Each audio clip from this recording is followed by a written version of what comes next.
God. Okay. Now, we interrupted a question here. What was the question that we interrupted? The question is, what was the question? Who asked the question? I believe the lady back here. Didn't you? That was Brett. She'll never Oh, I see. I know. We were ready for the next item on the list here. All right. So you have on your points and authorities, you have the point being made, the authority supporting the jurisdiction, or the applicable law, whatever it is, and you don't have to just quote law. You can quote cases, you can quote philosophy, you can quote the Bible if you want. All the moral support. But these are authoritative sources, which aren't, maybe they're binding, maybe they're not on the tribunal, the judge, whoever the judge may be, even if you're the judge, the tribunal. But this is where you argue your case. Just like if you were in front of a jury and you are arguing your case, you're saying, here's why you should decide in my favor. So that's where the argument, item 4C, that's where you jump up and down and beat on the table or whatever. Oh, which reminds me of an old legal saying, that when you have a strong legal case, you beat on the judge. When you have morality on your side, you beat on the jury. You pound on the jury. And when you have neither the law nor the morality on your side, you pound on the table. So, anyway, on 4C, this is where you do all that stuff. You argue your case, just like you're talking. You talk on paper. All right, so now we have the proof of service. Okay? Now, more and more, the courts are going toward mandatory forms. And right now, if you file an original lawsuit, you get a summons. It is mandatory that you use the proof of service that's specifically designed for a summons. Okay? Well, it's okay. It doesn't really affect your rights. You can do that. But watch out for these forms because, again, you don't want to be in conflict with the clerks. You want to work with the clerks. And these forms are usually okay. And if you do have a form that they love for you to use, but it doesn't quite fit, all you have to do is, on the appropriate item, all you have to do is say, see attachment. And then you take a blank sheet of paper and you put it with it. That's your attachment. And then you say or do whatever you're going to say or do. Okay? So that's all it takes for that form. Or any form. You can always modify it. They don't seem to have much rules against modification as long as you do it by attachment. On some forms do have an attachment form. So if you have more to say, apparently on these forms there have been enough variation that they couldn't get around. They actually made up a form for a variation to the form. Okay? It's called an attachment or addendum or something like that. So anyway, but you make a proof of service. What I'm going to show you here is a general proof of service that we used to do. It's the old way of doing things. So, and I kind of like it. It gives me a little flexibility. But a normal form, an actual form from the Judicial Council does work. That's why they make them. So here it is.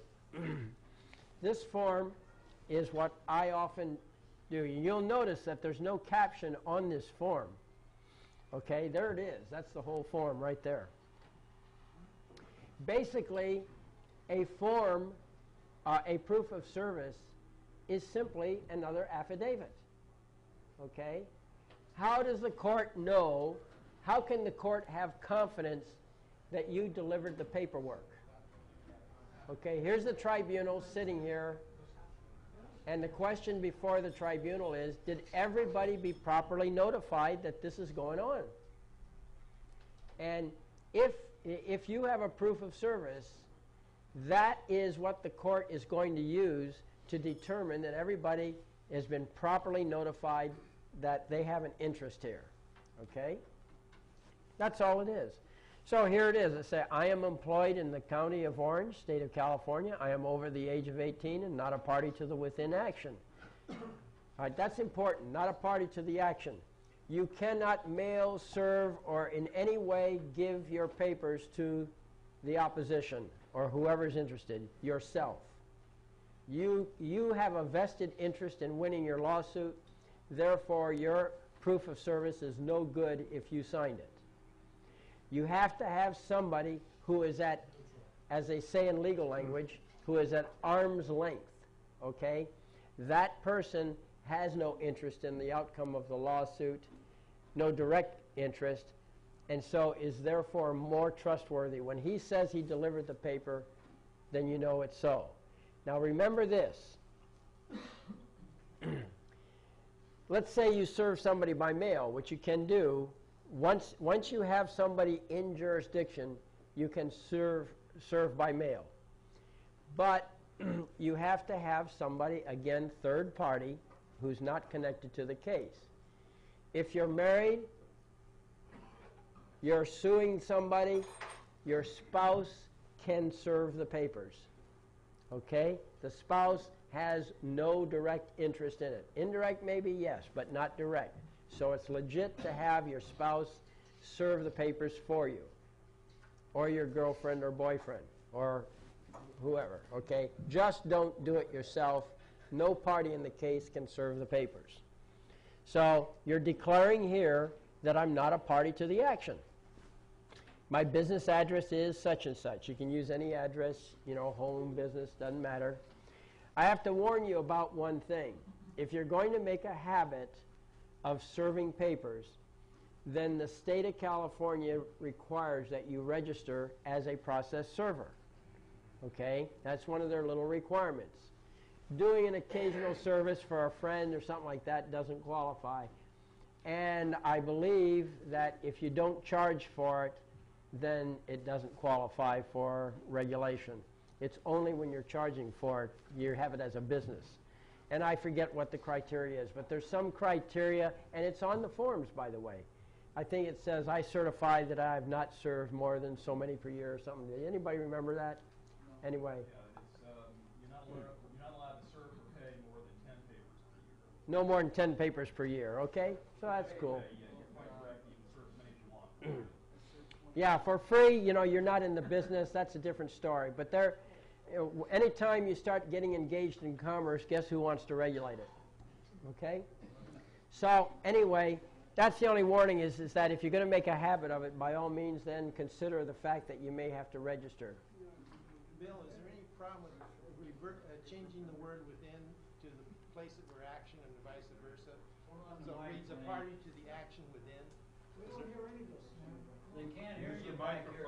Okay, he's asking, can we change the words around? Well, yeah, you can change the words. I mean, you know, all you have to do is speak English. You know, plain English works. Isn't changing it around better understood? I mean, isn't it? Well, maybe for you, I understand it perfectly well. But, you know, well, if you understand it and I understand it, you know, sure, you can always rewrite things.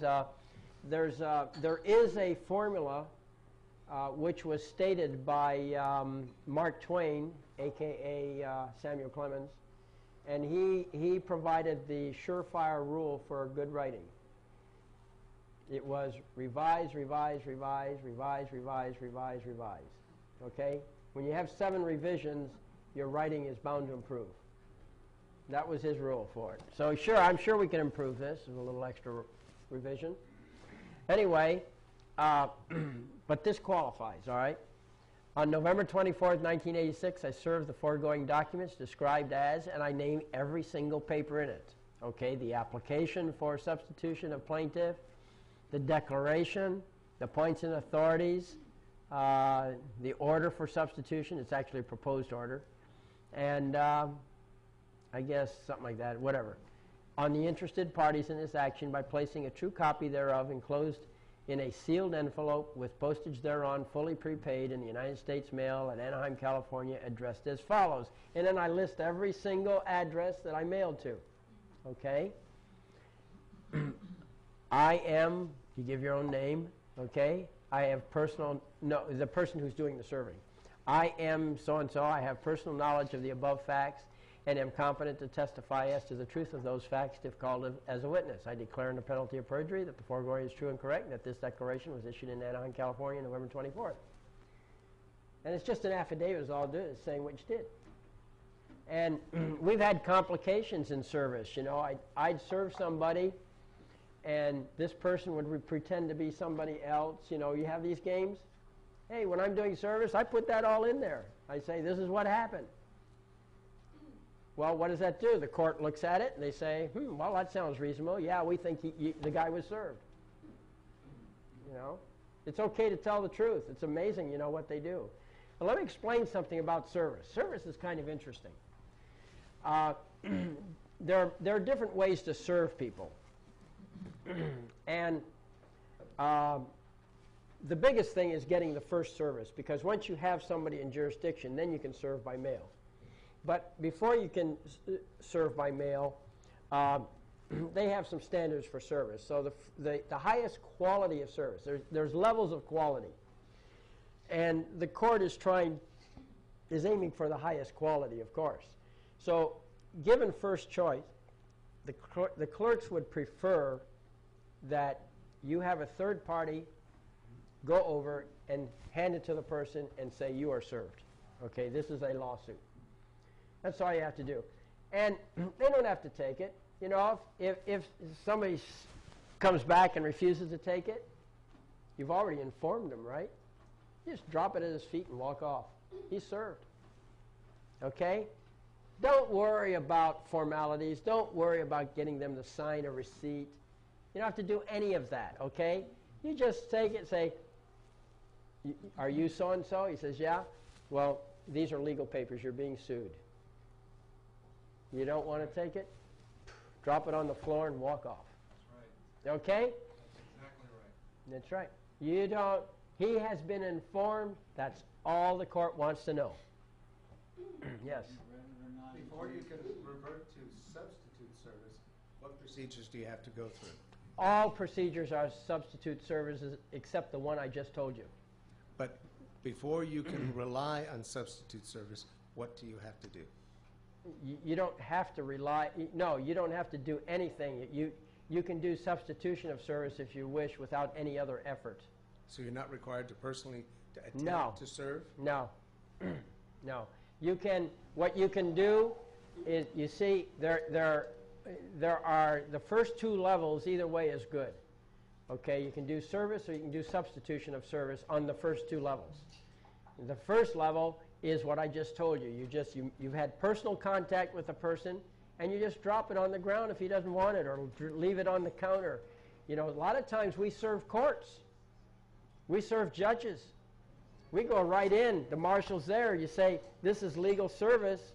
He's the gatekeeper. I can't get to the judge. He's the person apparently in charge. I just hand it to him. I say, hey, and this is the second level, actually. Okay?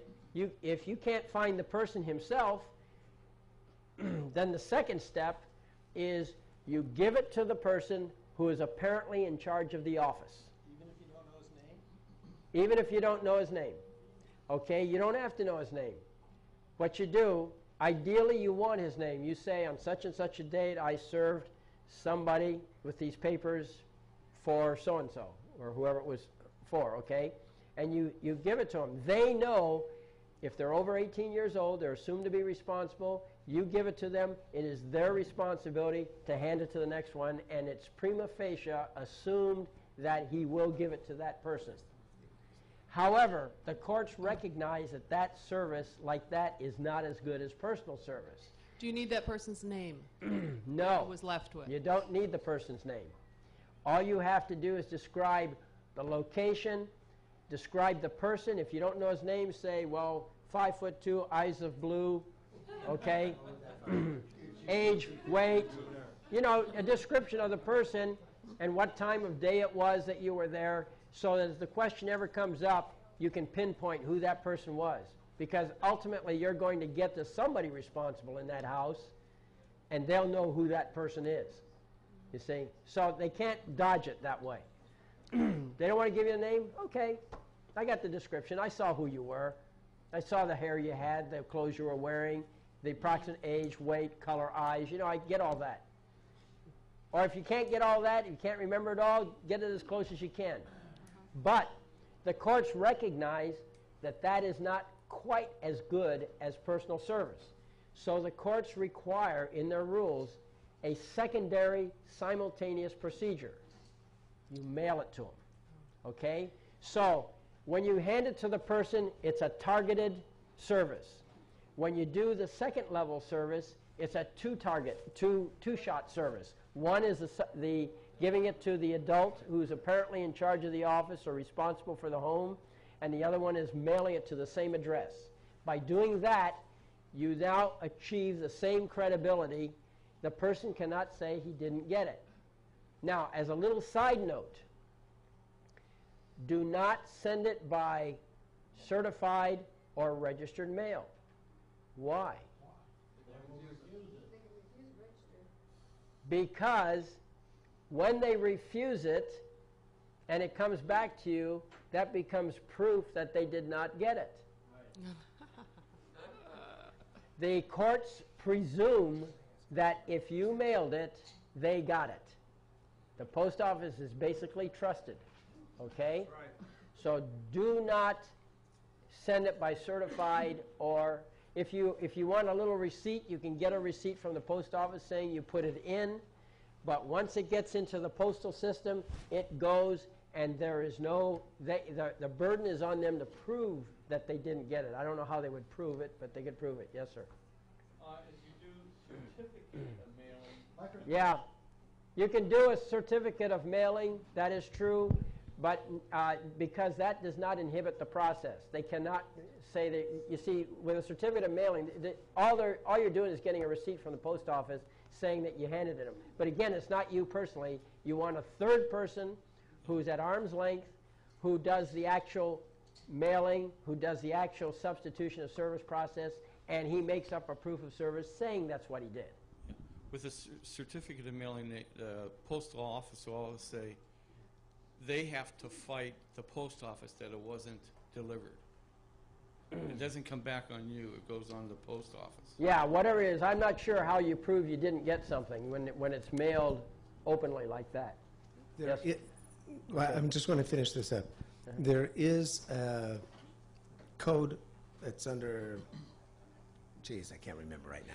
But anyhow, it says that they can, under certain circumstances, accept certified mailings if upon a signed receipt for delivery. In other words, somebody signed for it, and you get the green card back. Oh, well, yeah, if they got it, that saves all argument. I'm just saying that don't send it, because if they refuse it, it becomes proof they didn't get it. Yes. But is it actually proof that they were properly served if No. somebody signed for Well, the if they receipt? sign it, no, it's not necessarily proof. The proof is in the proof of service you filed that it got mailed. Okay. That becomes backup evidence. That's not the basic evidence. Yeah. Because, see, the person signing it and the receipt comes back, that's not proof of what's in the envelope. That only proves they received something. You need the proof of service that you actually put it in the envelope, you sealed it, and you mailed it, Well, and how it was addressed. without, in this case here, they're not accepting that as proper proof of service. What do you mean? Even though they're it not? has the proof of service, the affidavit that it was properly served, and the postal receipts, including the green card with the signature on Look, it. The all court's not that, allowing it. all that green card does is give supplemental evidence. The real evidence is in the proof of service made by the person who dropped it in the mail. Yeah, they're That's claiming- if you do not have a proof of service and all you have is the green card, that's not going to work, because all the green card proves is that they received an envelope. It doesn't say what the content was. No, we had the proof of service too. That's not the consideration. Well, the proof of service is all They're you saying need. It doesn't matter. Certified mailing with proof of service return and the proof of service. Well, what's your point then? If it doesn't, I'm missing something here. I'm just trying to get your view, because the court said no, No, what? that's not sufficient service. What's not sufficient service? Certified mail with proof of service return attached to a proof of service form. But if you That, yeah, well, again, yes, the receipt that they signed for something is definitely not, that does not stand alone at all. But if you put in your proof of service that the individual who is mailing it states that I placed such and such a document, so many pages into the mail, and you specify a post office address, physical That's right. address. That's right. If you include that in your proof of service, the court will accept that. Yeah, that's all it takes. In your proof All of right, now, service. hold on a second. One thing before we get out of control here. If you are opening up a brand new case and you're serving somebody by mail, yes, that is a problem. Okay? If you just serve by mail, that is a problem. Okay, so that's not really going to work well. The courts have flexibility in deciding whether or not service was sufficient. Okay, there is some flexibility, but proof of service is pretty narrowly defined in that basically you have to have the proof of service, and if you're doing a substitution process, it's a physical delivery backed up by a postal delivery. The two in combination make the service valid. If you only have one half of the leg, it isn't going to work. Okay, and it could work if you have a special circumstance. All right, but it has to be very special. The court is authorized to make some exceptions to it. All right, and I'm going to get further down the line. There's more to the story, but basically, the proof of service is a two-pronged effort if you cannot find the person directly. All right? Or if you have defendants in multiple states, and it's maybe physically impossible for you to do your own physical service. Yeah, there are exceptions, like I said, and there's a lot of discretion on the parts of these judges. Now, I haven't gotten into those problems, so I cannot speak with authority, but I will tell you this, that this is all in the rules of court or in the civil procedure somewhere in there, okay? So you just look up proof of service, you'll find it. However, Right. to also, like, it's like she said, it's like Pamela said, if you have someone who will testify that they delivered these documents in and mail that should be sufficient to take care of the problem with the green card that you just talked about. Well, you don't need the green card. Right, okay? I but think this will take care of that. I think we're getting off track here. I worked for an attorney as a process server, and what Bill says is true and correct. On the first serving of a case, you serve the person in person. You don't do it by the second means. You have to get them served in person. If the case is already a going case, then you can serve them second process. By mail. By mail. And only by mail. You don't, that's all you need. And if they're if they're in other states, then you have to find a process server in that state that will serve them. That's just the way it is. Okay. Now, Okay. but let me say this, that like I said, if you have an exception, you can always go to the court and make a motion. Okay? You can make a motion asking the court to acknowledge that this is good service. That's right. That's Okay? right. So you're not stuck. But there's more to the story if we can get past this point. So far, we've got two levels of service. Yeah, you have something? Also, on the fact of going on to the second level, you need to do at least diligence. I found an affidavit of diligence we've knocked out where they haven't filed proper affidavit of diligence or had flawed statements in the affidavit of diligence, in that they attempted 3 times to serve personally and were not able to. If you can find flaws in that, you can pick it apart and throw it out. If they don't have that and they go to the second level of service, you can also knock it out. I have done that personally. As far as other states, you often can get a sheriff to serve for you, and you just find out who the local sheriff is, ask what their service is, and you can do it through them. I've done that a number of times also. Yeah. But look, the basic concept is that you serve them personally the first time, and if you can't do that, then you can serve them with substitution of service the first time. It's okay. You don't need special approval procedures to be able to leave it with the adult that's there and then mail the second copy to them. That works for an initial lawsuit. Okay? After that, you can do just mailing. Okay. But now, here's where the fun starts. We have another level, okay? And that is that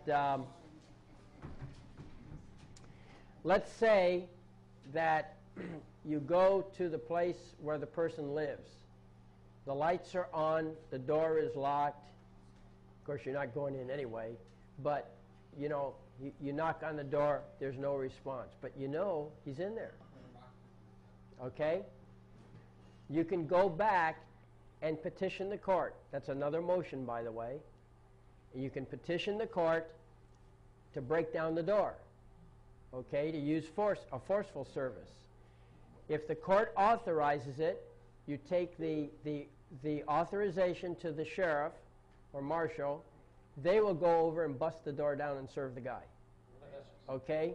But you have to certify that he's hiding in there, all right? So that's another technique. Another technique is that you can serve by publication. And you have somebody that you know he's around somewhere, but you can't find him. You simply don't know where he is. Now, the courts do not like service by publication because, I mean, who reads these legal notices, right? But technically, that's how it's done. But you go to the newspaper, you publish like so many repetitive times, so many weeks or whatever. You serve by publication, and now the court will recognize that. But before you can serve by publication, I think that on that case, the courts do require a statement of due diligence. You got to show that you really tried, that this guy, you can't find him, all right? So that's another technique. Another technique is to have the clerk do the service, in which case the clerk always does it by mail. I'm not sure of quite what the circumstances are for that. I've never done that, but I know that system exists. Finally, push comes to shove. You know the person is somewhere. You just don't know where. Somewhere in the state, maybe. Could be in Northern California. You're in Southern California. Where is this person? You don't know. All you know is his name, maybe, where he used to live, maybe, something. So what you do is you serve the Secretary of State, and the Secretary of State is responsible for finding him. Okay? Now, how that works, I don't know, but I know it's in the rules.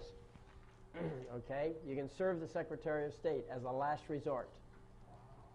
So, it is not possible for anybody to hide from a lawsuit.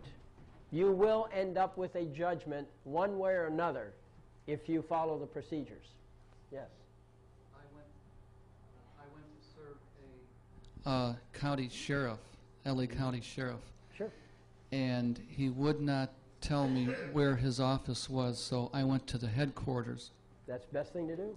And I took it and I asked for the person who accepts the summonses to come out, and they did.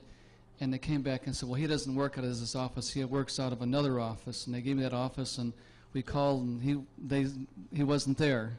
Uh-huh. But So- he doesn't have to be there. So I know. They said he did not work out of the other office. So if I went back to the headquarters, I could maybe give it to any officer. Is that right? Who is coming in and out of that office and get them served? No, it would be anybody who appears to be in charge of the office.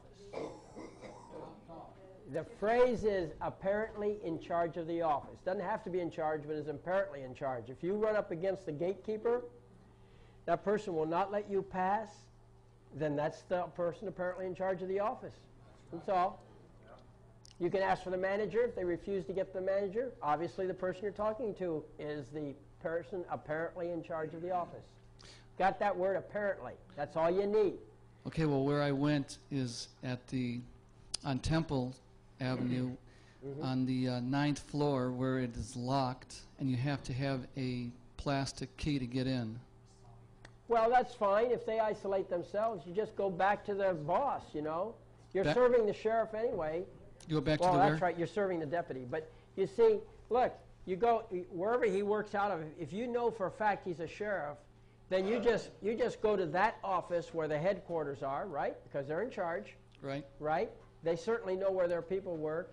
And if they're playing the hide-and-seek game, that's no big deal. You just go back to headquarters, you drop it off, you say, this is for this guy, and then you mail a second one there because, after all, that's where he works. And that does it. Well, they hoodwinked me, and I didn't give it to that. Well, that was today. gatekeeper. Tomorrow it's different.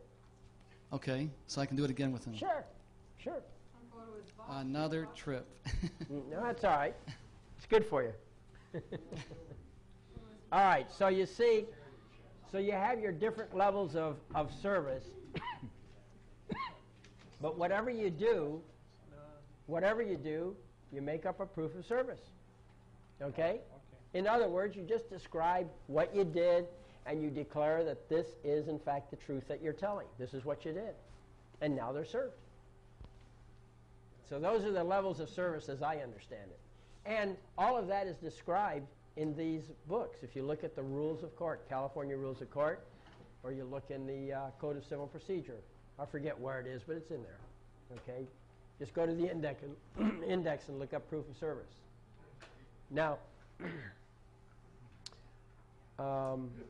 okay, speaking of rules of court, as a little side note, there are 4 sets of rules of court that you need to understand exist.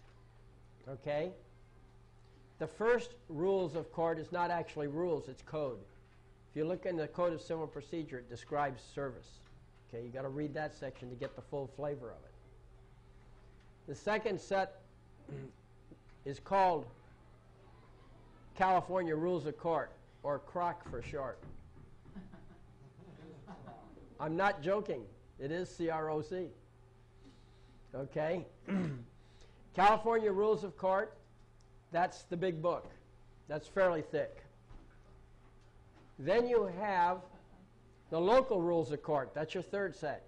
So you go to the particular county that you're in, whether it's the Superior Court or the Municipal Court, which doesn't exist anymore in most counties, or whatever court it is, you go to that court, to the clerk, and you get a copy of the rules of court there. So those are referred to as local rules. Okay, so you got the state rules of court, California Rules of Court, you have the local rules of court, and the Code of Civil Procedure. The fourth set of rules is usually just 1 page. And it's the rules of the particular judge's court. And it's something like no chewing gum, during court and session, cell phones shall be off, the little stuff. But it's typically about 1 page long. And so you really ought to find out what the rules are there too. So whenever you're dealing with rules of court, remember there are 4 rules of court. I didn't get a tape recorder in past the guards. Court order, you go to the court, you make a motion. Oh, really? Yeah. Remember, understand this. What I need for you to do, I think I need to remind you of something back here. Okay? Let's get off here. Because your question tells me that you forgot this. And I know everybody forgets it, including me. So I'm going to go back to this. I think it's the foundation. Yes. This is a quote by Cicero. Wise men are instructed by reason. Men of less understanding by experience. The most ignorant by necessity, and the beast by nature. And this is Cicero, okay?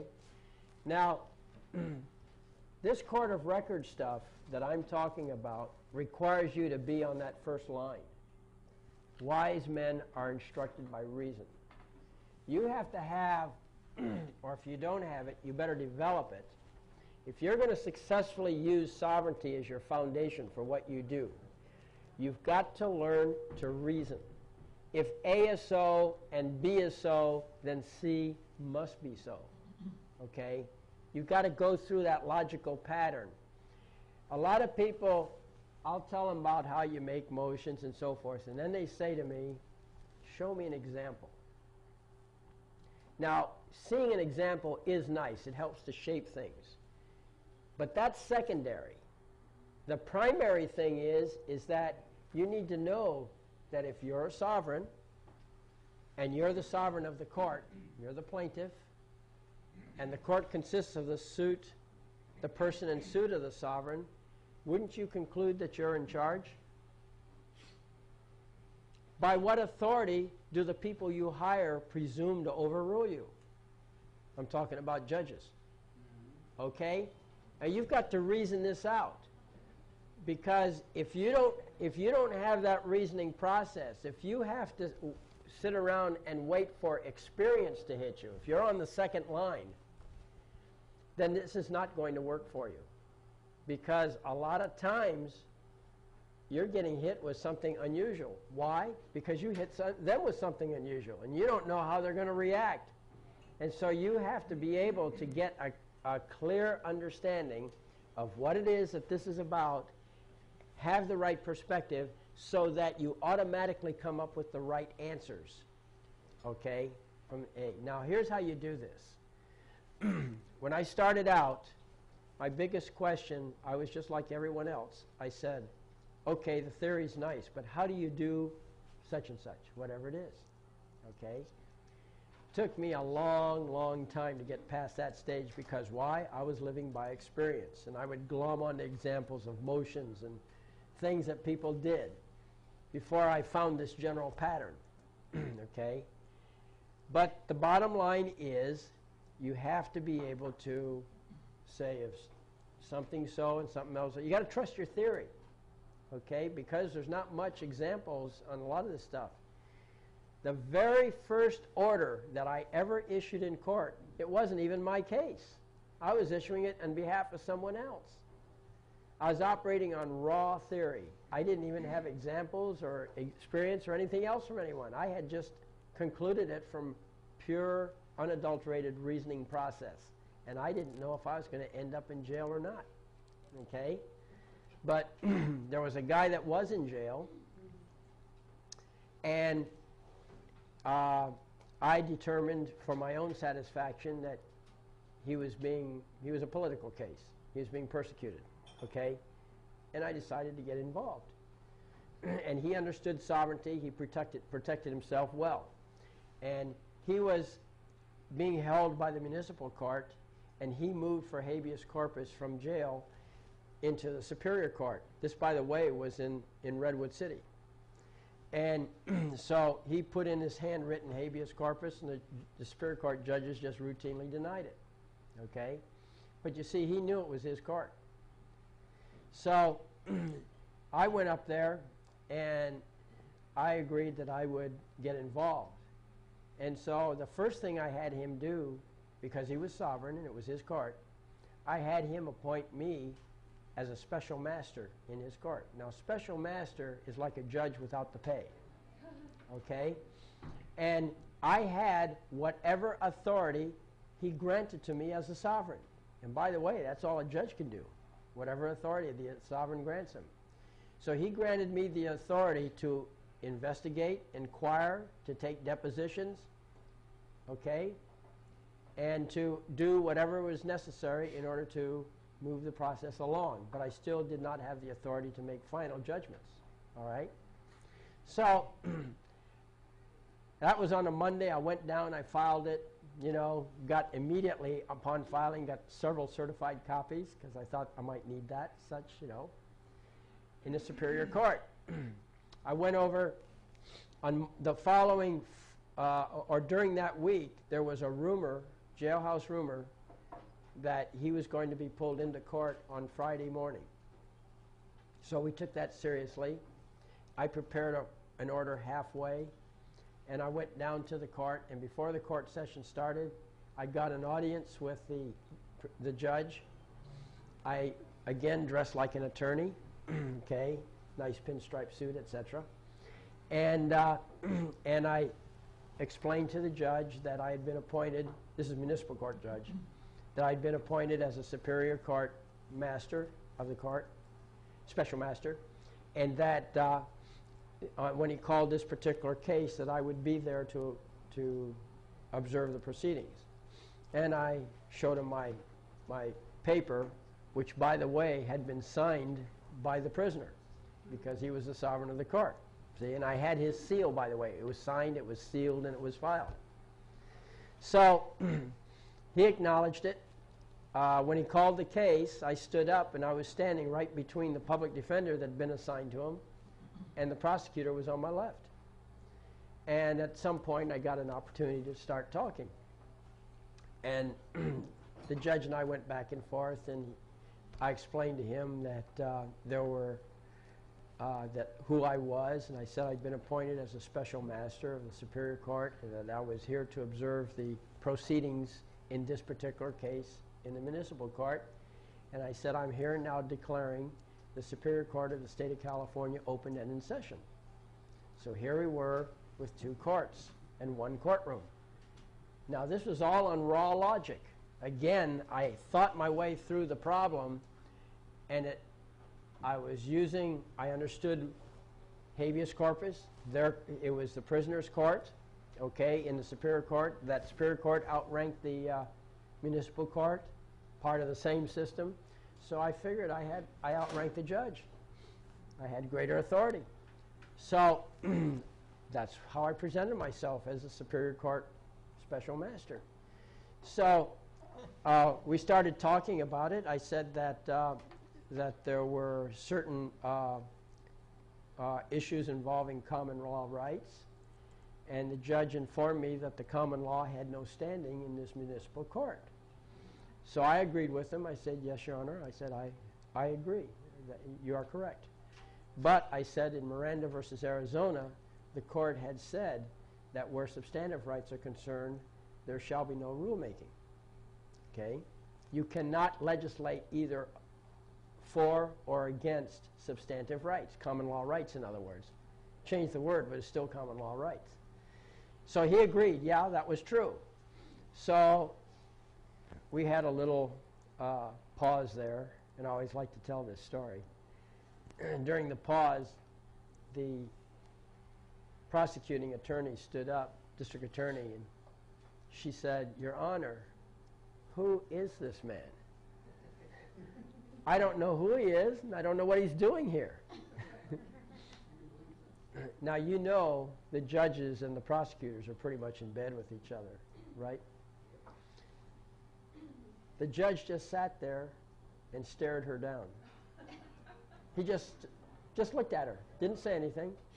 Finally, she sat down, and then he turned back to me and picked up on our conversation as if she were not in the room. Can you imagine that?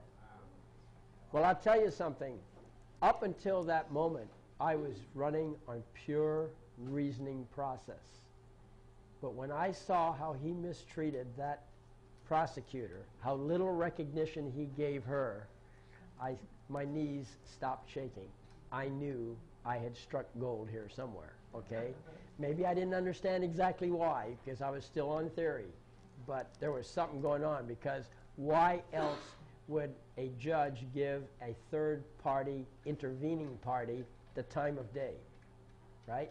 And why would he ignore a prosecutor who we know he works every day with, and would give the respect and so forth? Doesn't even respond. She was like out in left field as far as he was concerned, I guess. Anyway, he said to me in his conversation, he says, well, what is it that you want me to do? Again, I was a special master, so he addressed me personally. He says, what do you want me to do?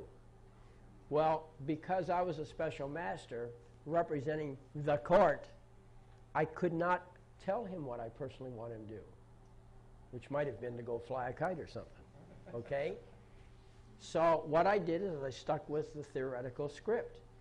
I'm here representing the court, so I'm going to tell him what the court wants, okay? So I said to him, it is the wish of the Superior Court that the municipal court release jurisdiction of this matter to the Superior Court until such time as the issues in the Superior Court are settled.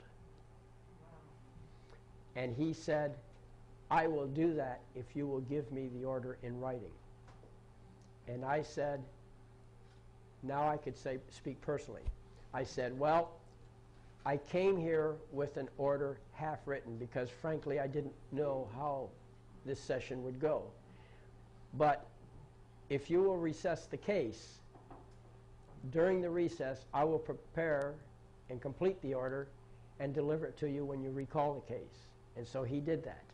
And boy, was I rushing around, writing it out by hand. First half was typewritten, the second half was handwritten.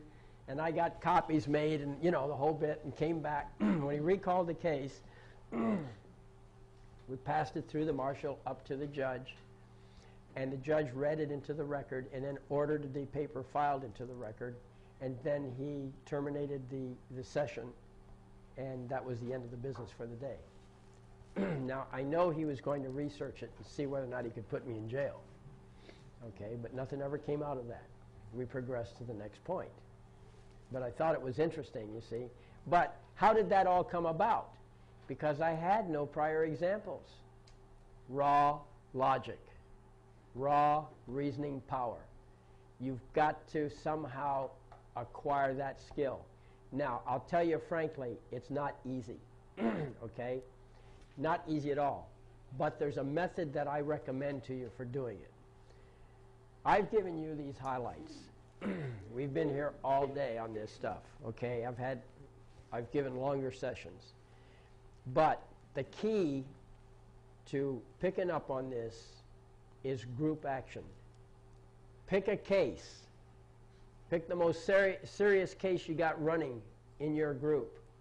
Get 3 or 4 together and actually group think on this thing. Because what one person forgets, the other will remember. It's amazing what you can dredge up out of your memories if you have the group working on it. You produce those papers, and the mere fact that one person explains something to the other person will crystallize the concepts in your head, will cause you to dredge up things that you thought you forgot. So that's my recommendation. You absolutely must work together. None of this entrepreneurial, independent stuff. You've got to work together. Invite your friends. It's really critical. It does not work when you go it alone, when you're just learning. Okay? Here you are, a bunch of you. I don't know, pick your friends, work together, because this is how you learn. This is how I learned. I learned by teaching. And I got involved with over 150 cases. And I can tell you, working with different people, people ask questions, and I say, oops, you know, I never thought of that before. Or maybe I did think of it before, but now I have second thoughts that are better. So group action is the key, okay? All right, so any questions about this? All right, well, let's see. We have... All right, let's see. We have procedure, right? Back to procedure. This might be a good time to switch to audio tape. Oh, sure. Okay, time out for tape change.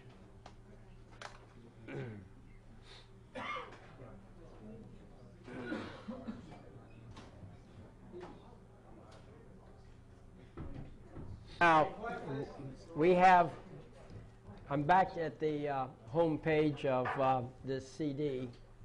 This is the law notes, and we have the reference law books, all right? Now, you heard me talk a lot about Matthew Bender's books. I made some excerpts. My understanding of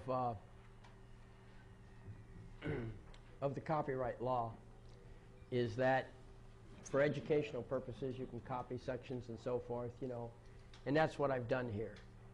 And I have not copied everything in Matthew Bender that they have to offer. But I'll tell you something, if you take a diskette with you and you do battle with the library's computers, you can, when you do your research, you can copy off of their computers onto your diskettes whatever you need from Matthew Bender's.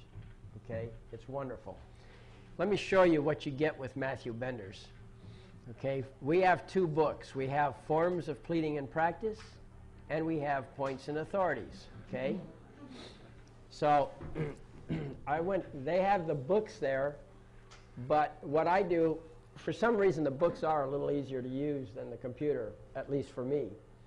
So I go to the books, I pretty well home in on what I want, and then I go to the computers to actually dig it out. Okay? So I went to 2 parts. We have one set of books which deals with California Forms of Pleading and Practice, and then the other book which is the Points and Authorities, and also argument. Okay? They don't talk about it. It should be Points and Authorities and argument. But they just call it Points and Authorities, or it's also called a brief. Of course, as you know, Some of the heaviest documents around are called briefs. Okay.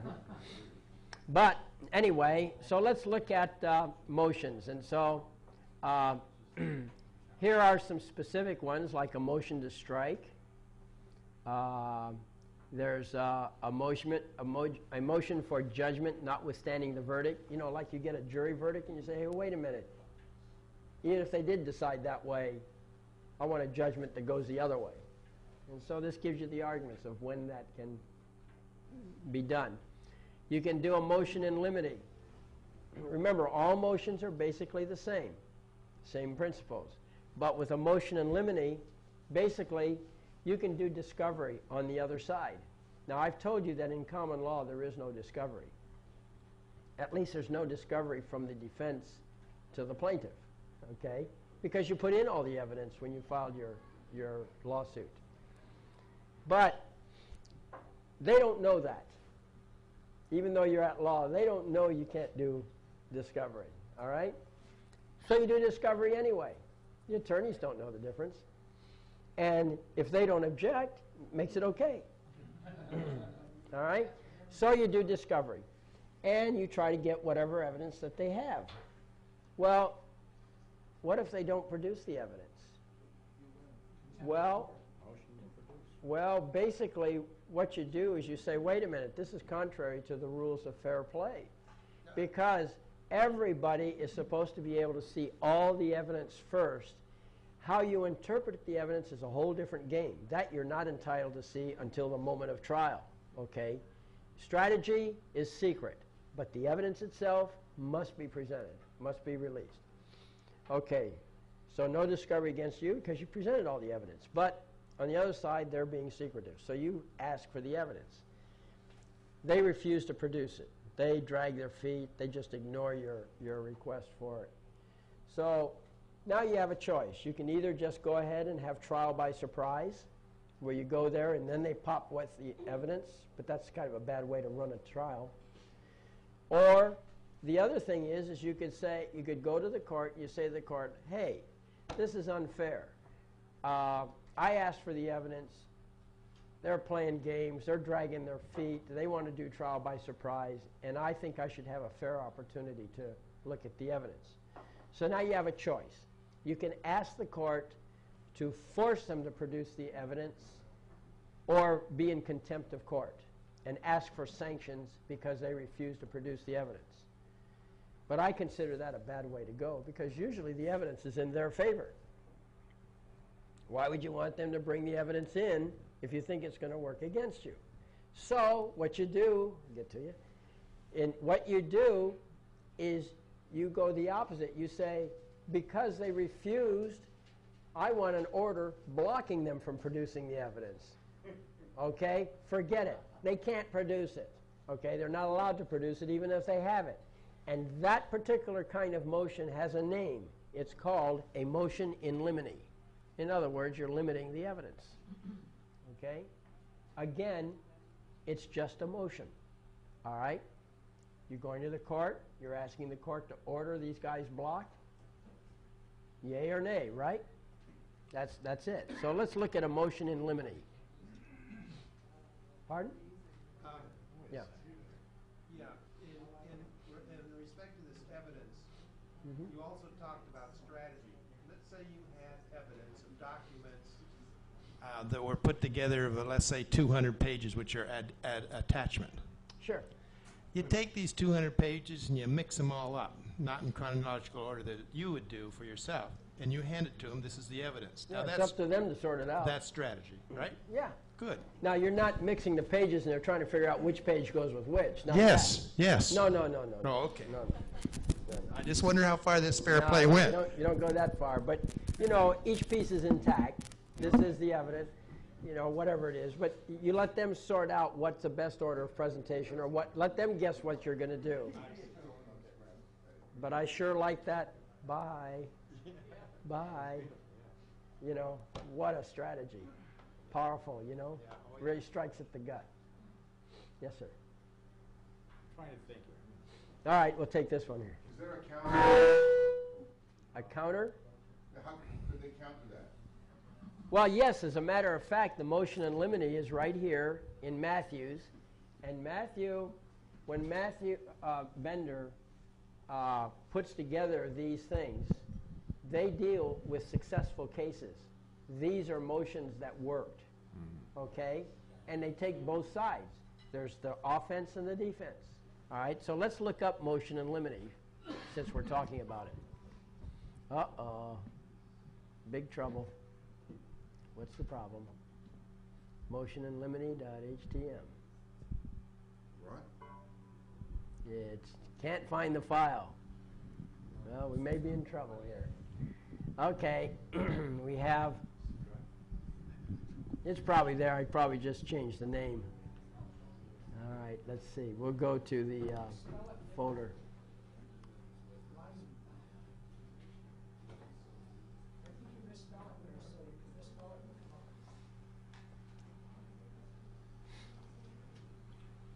Okay. Here it is. Motion in lim. Oh, I misspelled it. It's in limine. Okay. Yeah. I'll have to straighten that out. Hopefully that'll be straightened out before you get your copy. Let's take a look at it. Okay. So Matthew Bender's. Now, I'm going to show you some of the features of Matthew Bender's book here. First, they give you the scope. This is to give you an idea what it encompasses there. So this chapter discusses the motion in limine and its use in civil actions and contains forms of motion and an order granting a motion in limine. That's Form 1s and Form 2. So they actually give you forms. Okay? And they have cross-references. For discussion and forms relating to motions in general, see Chapter 372, Motions and Orders. And by the way, I've included that. Okay. For a discussion of pretrial conferences at which motions in limine may be considered, see Chapter 425, Pretrial Proceedings, which I did not include in there.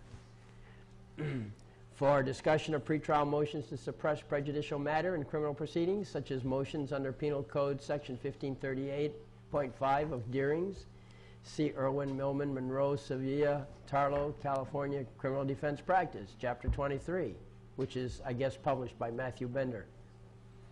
And so these are suggestions, you know, for particular types of cases. All right, so now they give you some education. This is the beauty of it. They give you some education, so you have some idea what they're doing. Okay, governing law. A motion in limine, while common, is not specifically authorized or governed by any California statute. A trial court's consideration of such a motion, however, appears to be authorized under Code of Civil Procedure, Section 128A3, in Deerings, and so on, which states that every court has the power to provide for the orderly conduct of proceedings before it and to amend and control its process and orders to make them conform to law and justice. And justice. Got that? That's where discretion creeps in. You don't want discretion. Keep that a court of record. Remember that. You're the court. But anyway, additional support for a motion in limine is provided by Evidence Code Section 350, which allows the admission of relevant evidence only, and by Evidence Code 352, which authorizes the exclusion of unduly prejudicial evidence. To me, unduly prejudicial evidence means you might win if you show it. Okay, or they might win if they show it. And the judge is there to control the evidence that reaches the tribunal. All right? And I think you're familiar with abuse of that. You've seen that. So, but anyway, so in other words, there's a whole section there that describes the process. Okay, the concepts, the legal. You get a little legal education. It's like a little mini course in that particular subject. Okay, then they give you some definitions. In limine is defined as on or at the threshold, at the very beginning, preliminarily. Okay, at the limit, in other words. A motion in limine is a motion directed to the judge outside the presence of the jury to limit or exclude certain evidence or testimony in anticipation of such references by adverse counsel or witnesses.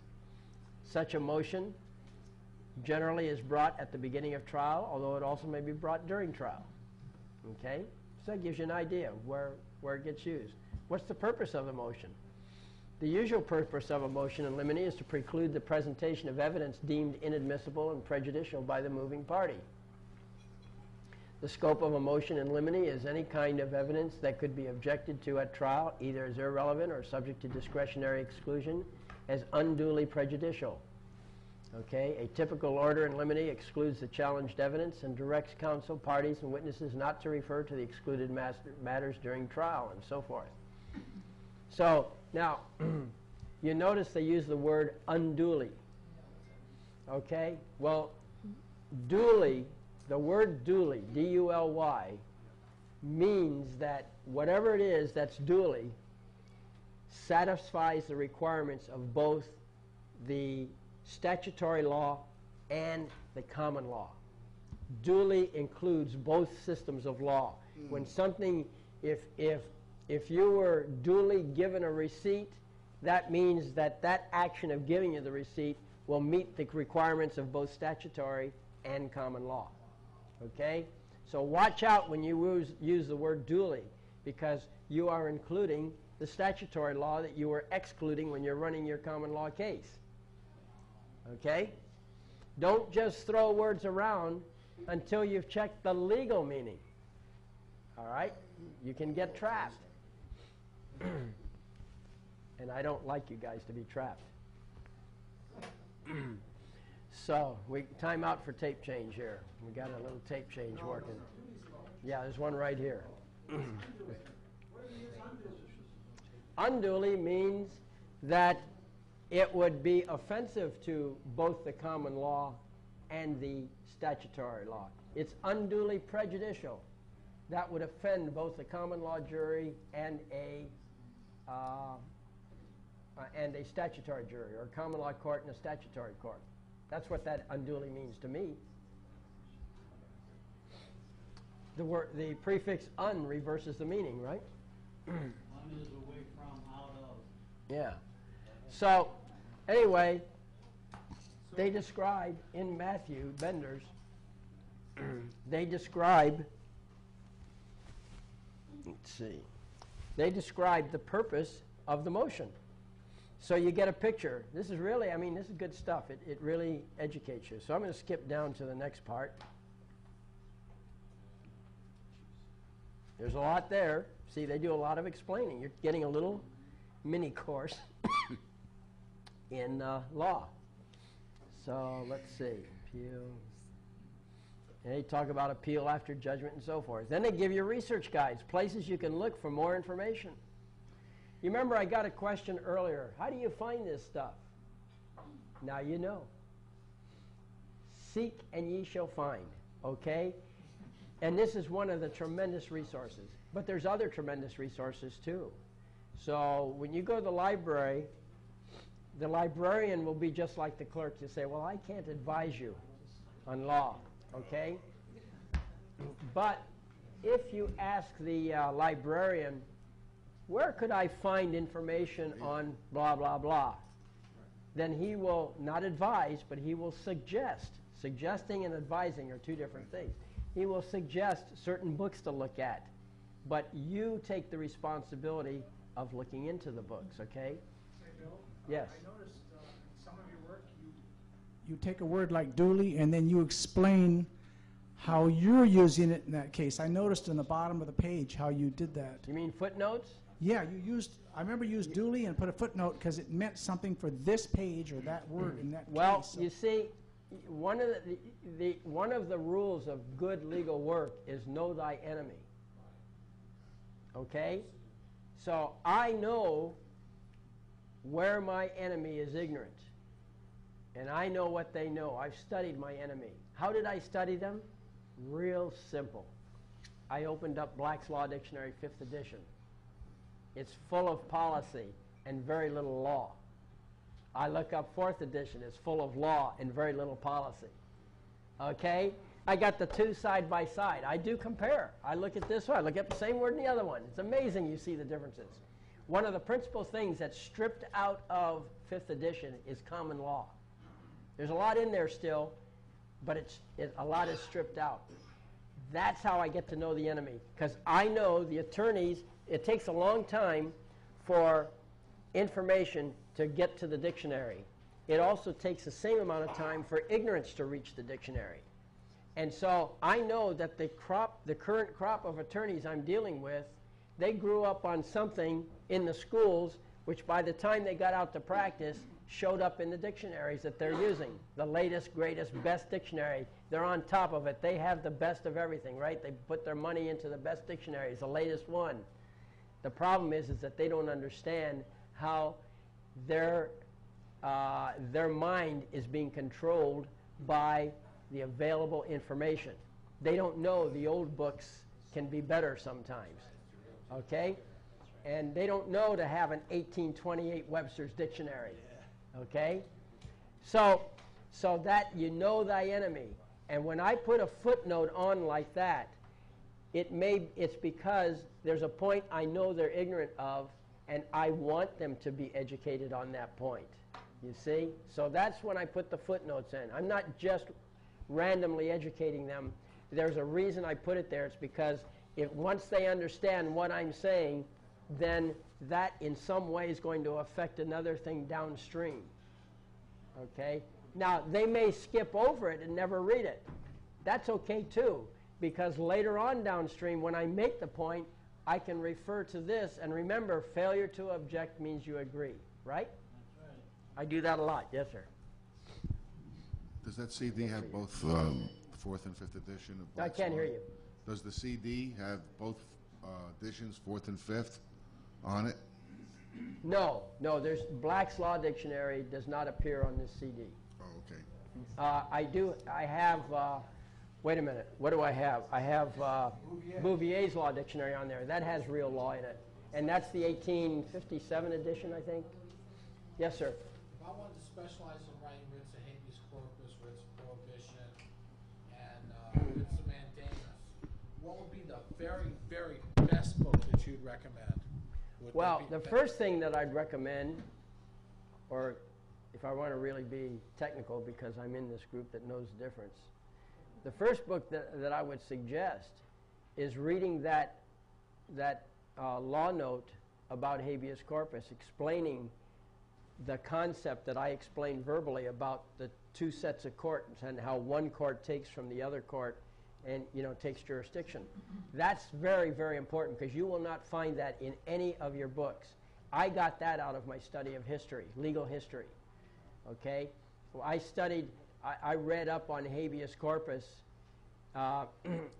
and found out from the pages and the pieces of information that came out that was really the story. It was a turf protection tool rather than an actual great writ of liberty. It was the great writ of turf protection. So once you understand that principle, then when you do your research and you pick up on all these things, you'll fit them in a different paradigm. Paradigm meaning a foundation. About the great writ now in Europe, there was 27 countries just signed a new constitution. Was the great writ removed because now they're operating under the well, UK? I've never looked at that constitution. It's brand new. It just came. Yeah, right. Just was signed. I know there was a lot of argument about it. They actually signed it now. All 27 signed on? Yes, and is the great writ lost? There's no jury built into that system, you notice. I know. It's horrible. Yeah. Evil. Well, they're trying that's to bring okay. it here. It'll evolve into a dictatorship. That's what they do. So, I mean, that's historically true. Wow. And the United States is doing a similar thing. And the great writ is lost. Will it be lost here if they pull this off? They're trying to. That's what Bush wants to do is well, bring us what into they want to do is they want to convert us over to the Roman civil law system. That's why they're stripping the common law out of all the reference books. They still have a problem changing the Constitution, though. See, that's what's stopping them. And if you've got the law, well, then you have the legal power. But all those 27 countries' constitution has been stripped. Well, we're not part of them. I know, but imagine that. The great writ does no longer exist, I think. Well, that's a problem that people are going to have to deal with over there. Aren't they stripping the Constitution by treaties? No, the treaties, any treaties that the United States signs with other countries, according to the Constitution, become the law of the land. However, they do not overrule the Constitution. You cannot amend the Constitution by treaty, okay? It still has to meet the constitutional test. Just because it's a treaty does not automatically mean it supersedes the Constitution. And I have yet to see any treaty that supersedes the fundamental foundation of the Constitution, which is the preamble, which says the people own the government, right? That's the highest authority. They're going to have to change the preamble. By the way, I suggest just, you know, if you want a little entertainment, a little, if you have curiosity, you ought to read the Mexican Constitution. They do have English versions, okay? They actually recognize in the Constitution openly the difference between people and citizens. Wow. Yeah, there is a difference. I mean, because they are a republic. You see, Mexico, the formal name of Mexico is the United States of Mexico. And so, and they are a republic, just like we are. That means the people are sovereign, even in Mexico. And in fact, anyone, the Khomeini, Ayatollah Khomeini, when he was alive, he was charged with the responsibility of determining what form of government would be, I guess it's Iran, is it? And he chose a Republican form of government. Why? Well, it goes back to the people own the government owns the citizens. So a Republican form of government in one circumstance can be the great liberator that frees everyone, you know, because by being a people, whatever the people decide, either directly or through representatives, becomes only advisory to other sovereigns. After all, if you're going to be a sovereign, that means you cannot be controlled. Excuse me. On the other hand, if you successfully complete what they're trying to do in the United States, which is they're trying to dumb down American education, convince everybody they're citizens, give them absolutely no knowledge of the separate stati of people versus citizens, what happens is that now a Republican form of government can become the worst form of government, because what happens is the elite are educated, understand they're above the law, right? And the citizens are all subject to the law. And so now you have a dictator, an oligarchy, basically. You know, yeah, right. So if you want to see a Republican form of government at its worst, look at Iran, look at some of the Latin American countries. If you want to see a Republican form of government at its best, well, I think we've got a pretty good thing going here, you know, because we have educated people. It's true the American system has been dumbed down, but once you rise up above that ceiling of ignorance, where you get up into the appellate courts, you know, these guys understand it. They, when you present your argument, they know. And it was interesting. This is one of the reasons that I've become a patriot for profit, okay? I know that's a pejorative term normally, but I've decided that I'm going to go lecture touring and see if I can survive off of that. Because if I could put on one seminar a month to pay my basic expenses, this will free me up to do some real research. Let me give you an example of what I did one time. I looked at these codes, and I could tell that somebody, somewhere, has intelligence and is assuring the consistency of the codes. I didn't know where, but I took a guess. I said, one of them has to be the judges, the high judges, you know, Supreme Court and Appellate Court. Something told me that these guys, when I read their writings, you know, I look at their decisions, and I see the reasoning process they go through and so on. So I knew that they knew. Maybe the Superior Court judges weren't so good, and definitely the municipal courts and the small claims courts, that's a bastion of ignorance, okay? But the higher levels, they're great. Then I said, well, look, these laws get passed, the legislature passes them. Well, it turns out that all the laws go through the legislative committee for review. This is where the consistency is assured. That's how they avoid passing bad stuff. So one day, I had some free time, and I drove up to Sacramento because I wanted to research that specific point. How is it that we get this consistency? Where's this intelligence coming from? So the first place I hit was the legislative committee. I went up there and I got a hold of one of the supervisors because I figured, you know, the Indians usually don't know.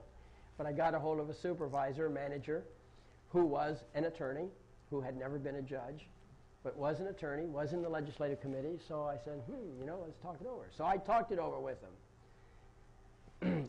I wasn't in more than 60 seconds, and I realized here was another jelly bowl full of ignorance. Okay, this person had not a clue. Okay, so all right, so that considerably changed the direction of my questioning, right? So I said, all right, I got off of that theoretical basis. I got down to brass tacks. I said, just exactly what happens here? How do you work this thing out? You know, here comes a law. I said, I've looked at your work product output, more commonly known as the California codes, and there's this remarkable consistency. What's the process you go through? So he says, well, what we do, the legislature proposes the rules, the laws, comes up with these bills or whatever. We take them and we analyze them. After we analyze them, we have a meeting with the judicial branch. Do I have to say more? No. So you see what's happened is that there are in our society only two areas I've been able to locate that really understand these sovereignty concepts. One of them is the high judiciary. They meet with Supreme Court representatives, okay? And the other bunch is random samplings of people like me. That's it. That's where the real knowledge base is. Also, there's other questions that I want to investigate. For example, there was a guy that was visiting Washington, D.C., and he got a ride with a guy, with a cab driver, black cab driver, okay? Of course, there's a lot of black people in Washington, D.C., and of course, the cab driver was black. And he said to the cab driver, he said, I'd like to go to the Supreme Court, wanted to visit that. And the cab driver said to him, well, he says, over there's the good guys, and over there's the bad guys. He knew there were two Supreme Courts. He was tuned into that, amazingly enough. Well, I'd like to go to Washington, D.C. and do a little research on that, chase down because I know that the Supreme Court of the United States suspended operations for 1 year. I think it was 1 year. It was about, I don't know, back in the 30s or something like that. Or maybe it was late 1800s, early 1300s. What happened? Well, what happened is I think the original Supreme Court is now known as the Supreme Court of the District of Columbia. That's the real Supreme Court. That's the one that Judge Taney sat in. The Supreme Court we have now is something else. And guess what? You ever heard of Justice Souter? By the way, do you know the difference between a judge and a justice? Well, all of those persons there sitting on the bench are judges except the ones that are sitting in the Supreme Courts. They're called justices. And the justices, a justice is a common law judge. Wow. A judge is a Roman civil law judge. Okay? That's a rough definition of the two. Well, I'd like to go check this out. Okay? I'd like to check out those two Supreme Courts and see what's what. And I understand that the real Supreme Court has two offices. One is in Washington, D.C., and the other is in San Francisco. I'd like to check that out. Yes? In some courts, they actually call judges justices.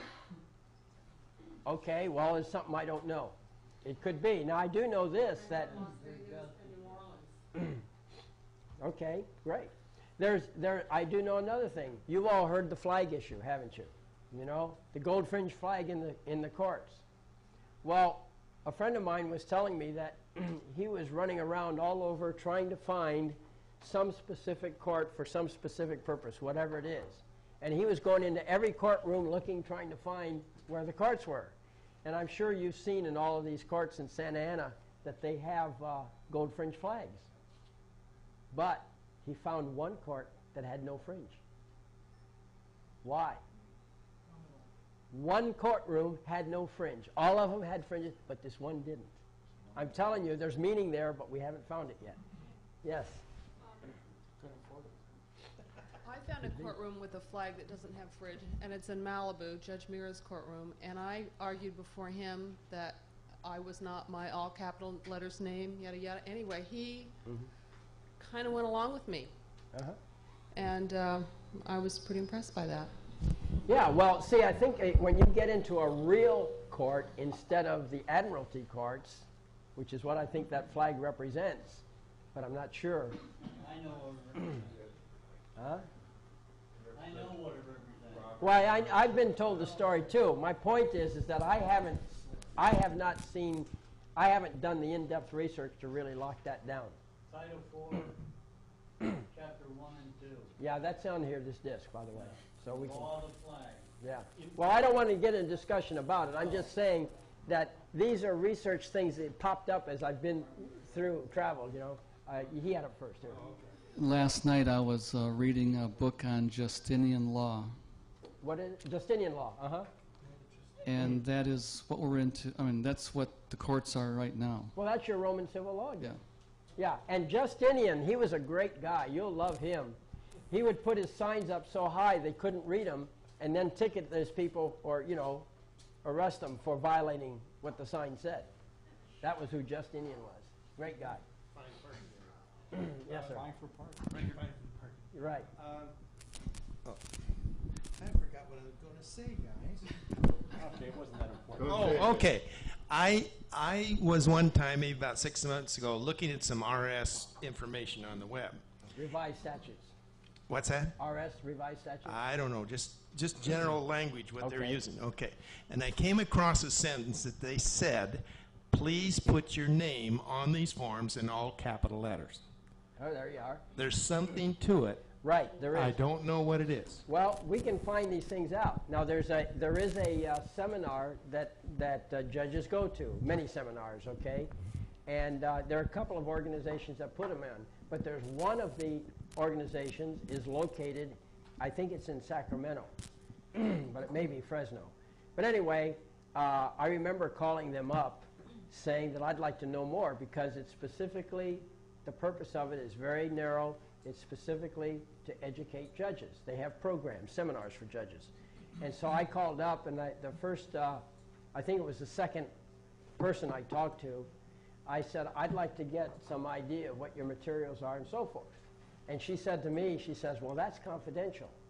And I said, well, are you publicly funded? She said, yes. I said, and you're telling me that a publicly funded organization is keeping secrets from the public? And she said, well, just a minute. So then she put somebody else on the line, and this person was clearly more educated. And he did not give me that line of garbage. Instead, he said, what is it that you would like? And I said, well, I just want some information about what your organization does. And so he sent me, mailed to me, some very broadly written brochures, like advertising material, which is exactly what I wanted because that's all I was looking for. But I just want to get an idea. That's on my list of future research because I want to dig into that one. But I think there's a lot there that we can get through Freedom of Information Act and this type of stuff that can really expose it. And when I say expose it, I don't mean that negatively. I mean positively because it is part of the system. And if we are aware of it, instead of having secret laws, if we know what the real rules are, it'll help us to help government obey the law.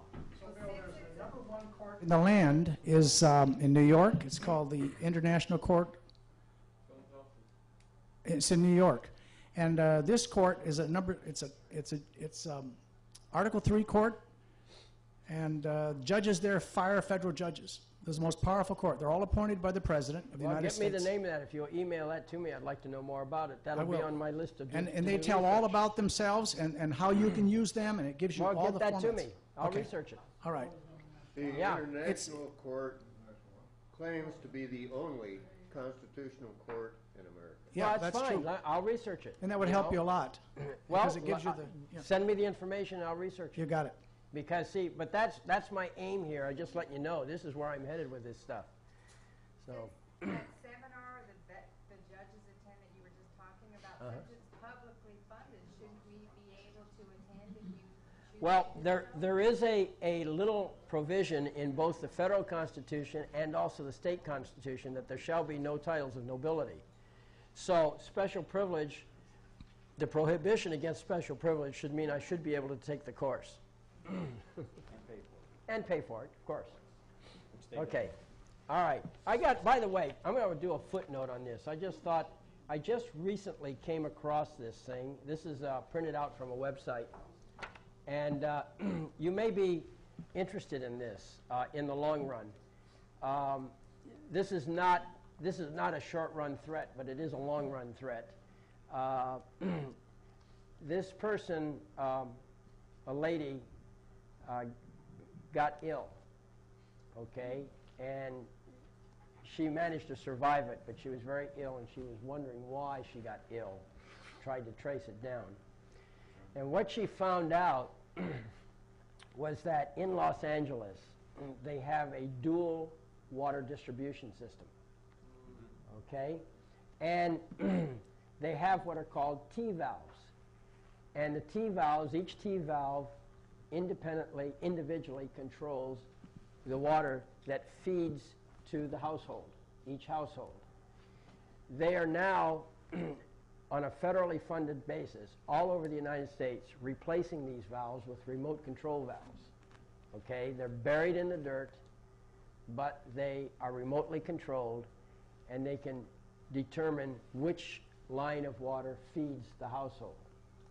Now, what's interesting about this is that what a neat way to get rid of dissenters.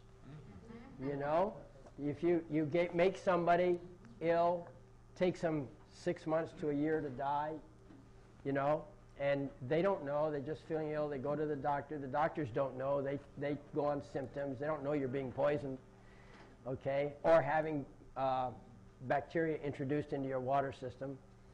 They can investigate it, have it turned off when they're investigating the lines, and turn it on again when the investigators leave. Anyway, I got the website here if you want to look it up. It's L-A, and then a period, I-N-D-Y, that's the word Indy, I-N-D-Y, media, M-E-D-I-A, dot O-R-G, / that's the little bar that leans to the right, news, that's N-E-W-S, / 2004, / 08, / 1156, 76 dot PHP. That's your short. Could you do the directories in between again? Want me to repeat it now? No. Or type it on the computer. This is internet. HTTP, right? Yeah, Still type it on the computer. In other words, pull a screen out. Oh, you want me to type it on the computer? Maybe notepad. Just shrink it. All right. I thought you did an excellent job of dictating it. Well, You shouldn't have a problem. Well, yeah, there's always a problem. Okay. Okay. Okay, HTTP code.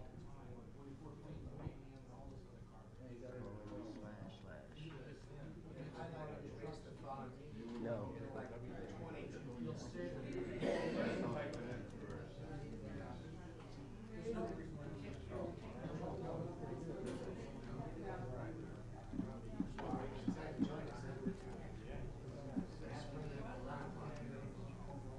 Well,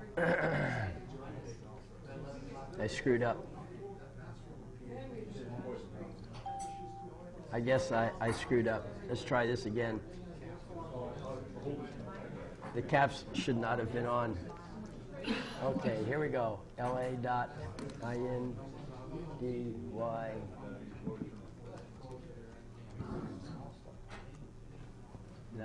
Yeah.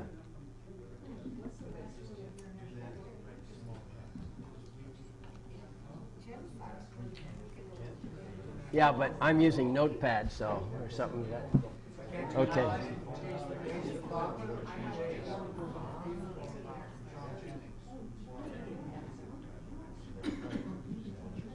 There you go.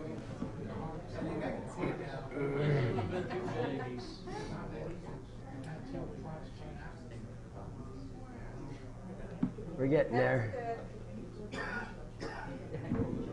Here, let's try.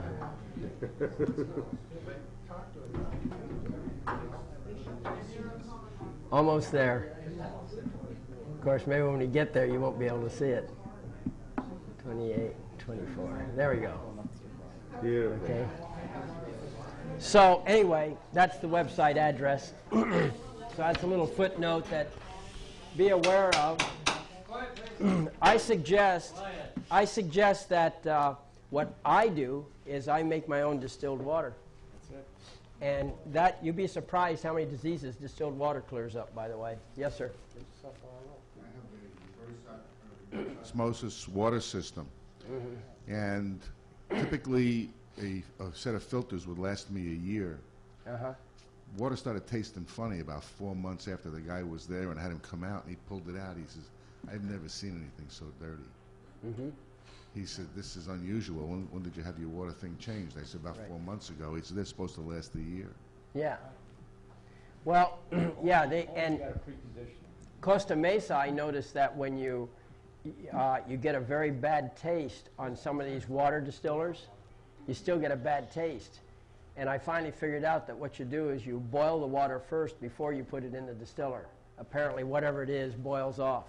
Now, they are putting something in the water in Costa Mesa, or at least they did a few years back, that they said was absolutely harmless to humans.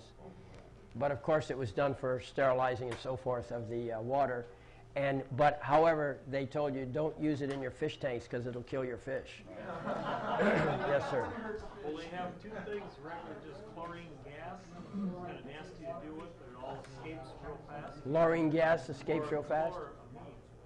Or chlorine? They have two things. Chloramine. Chlorine gas or chloramine, which you can't get away from. It doesn't boil out or I see. eliminate very well. Okay. Well, that's just let you know that we live in an interesting world, and to be informed is to be, forewarned. Right.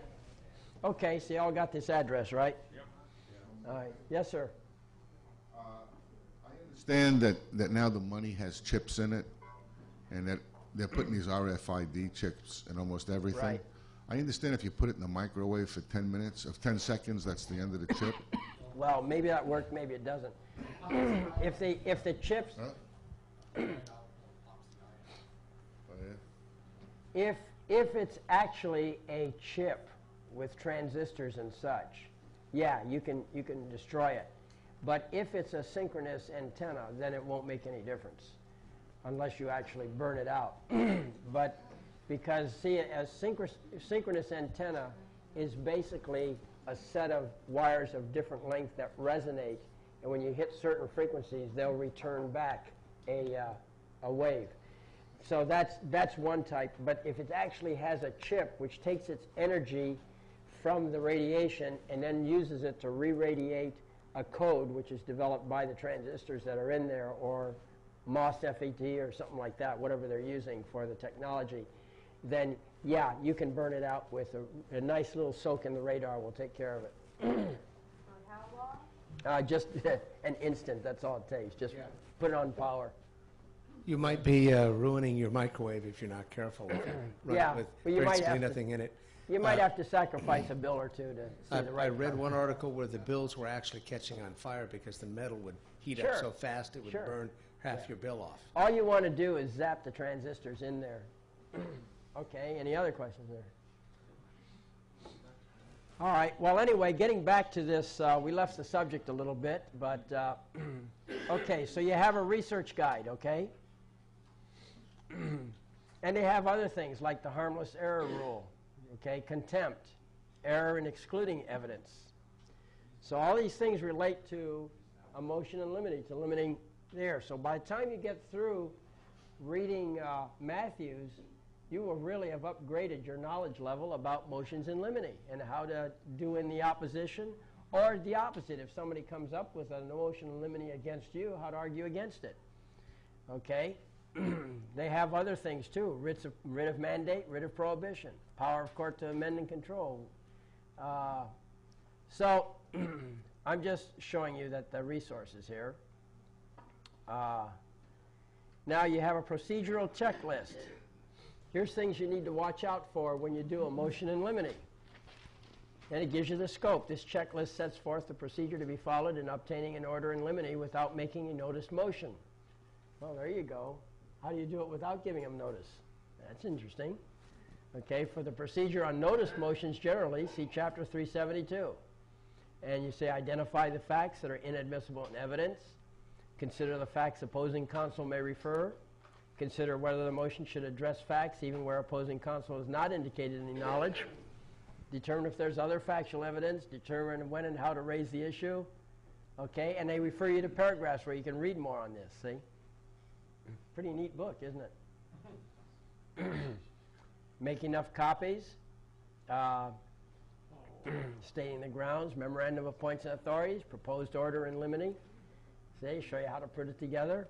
Present the motion orally or give copies of papers to court and counsel at trial, preferably before jury selection.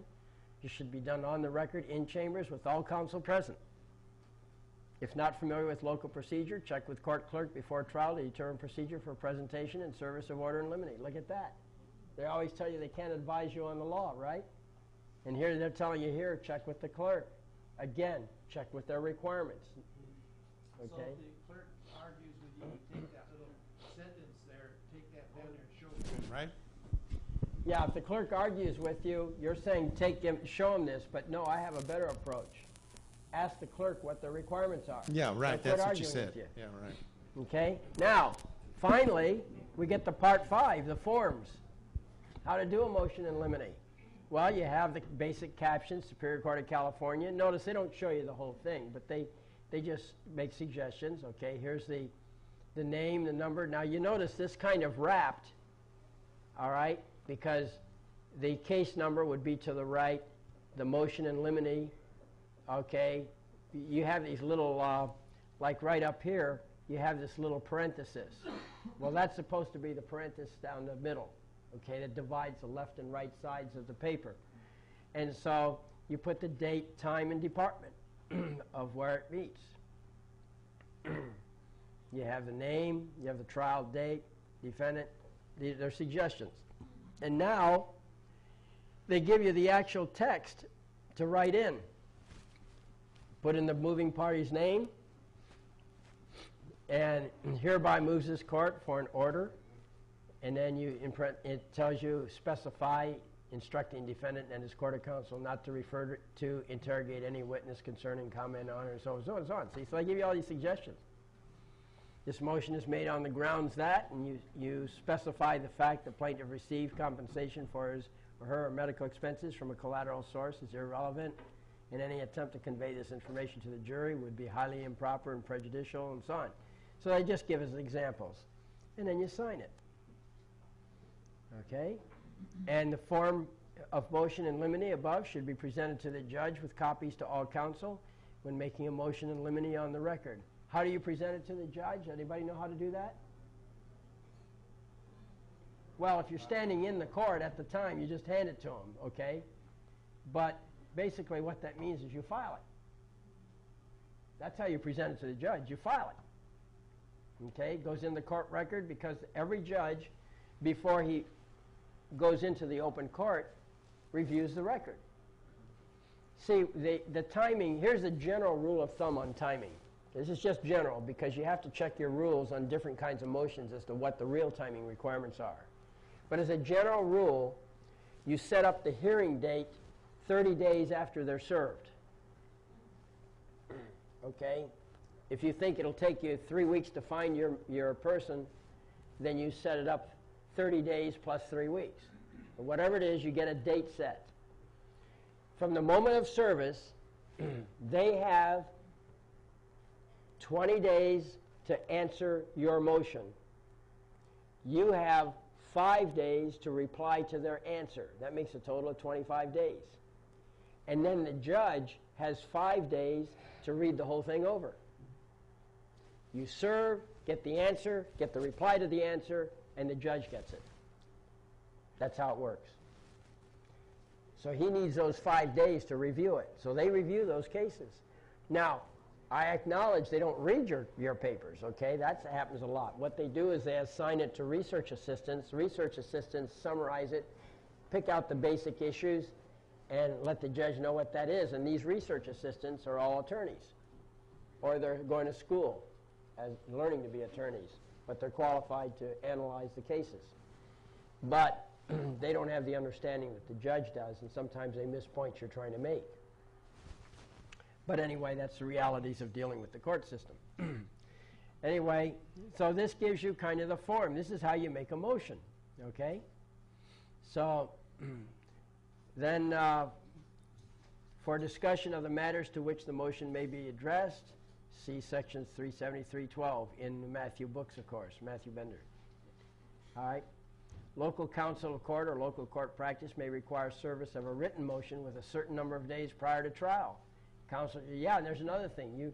There's a certain point where they cut off all motions because the trial's coming. No more motions can be made. So that's all in your court rules. I don't know what the specifics are, but be alerted that you got to watch these. Yes, sir. What about ex parte motion? Can that be done like 24 hours beforehand or no? Well, I wouldn't say 24 hours because the judge has to have time to read it. He needs at least 5 days. Okay? Okay, now, here is another order in limine. Okay? Another suggested form, I think. Wait a minute. Oh, this is an order in limine. So this is a sample order. So you can go to this form, type up your proposed order. Okay? Fill in the blanks.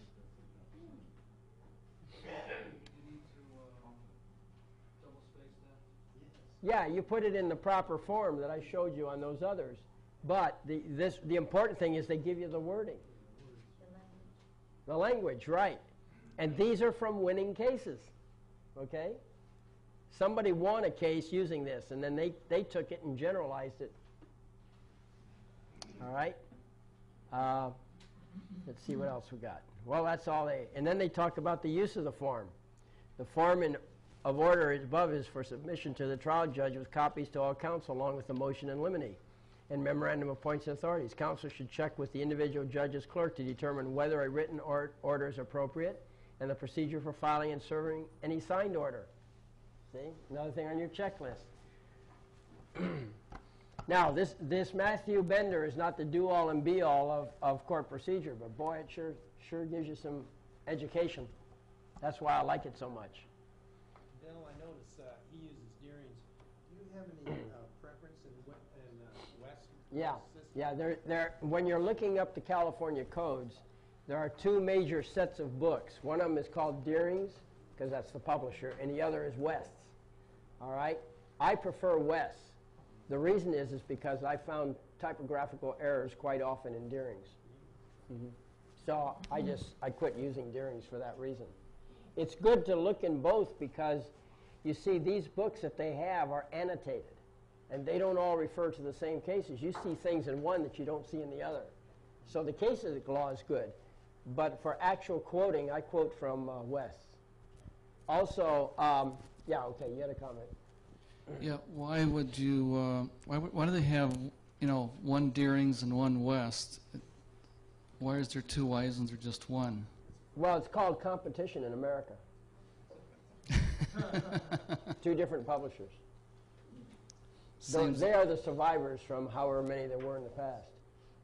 Seems like it would just make things confusing.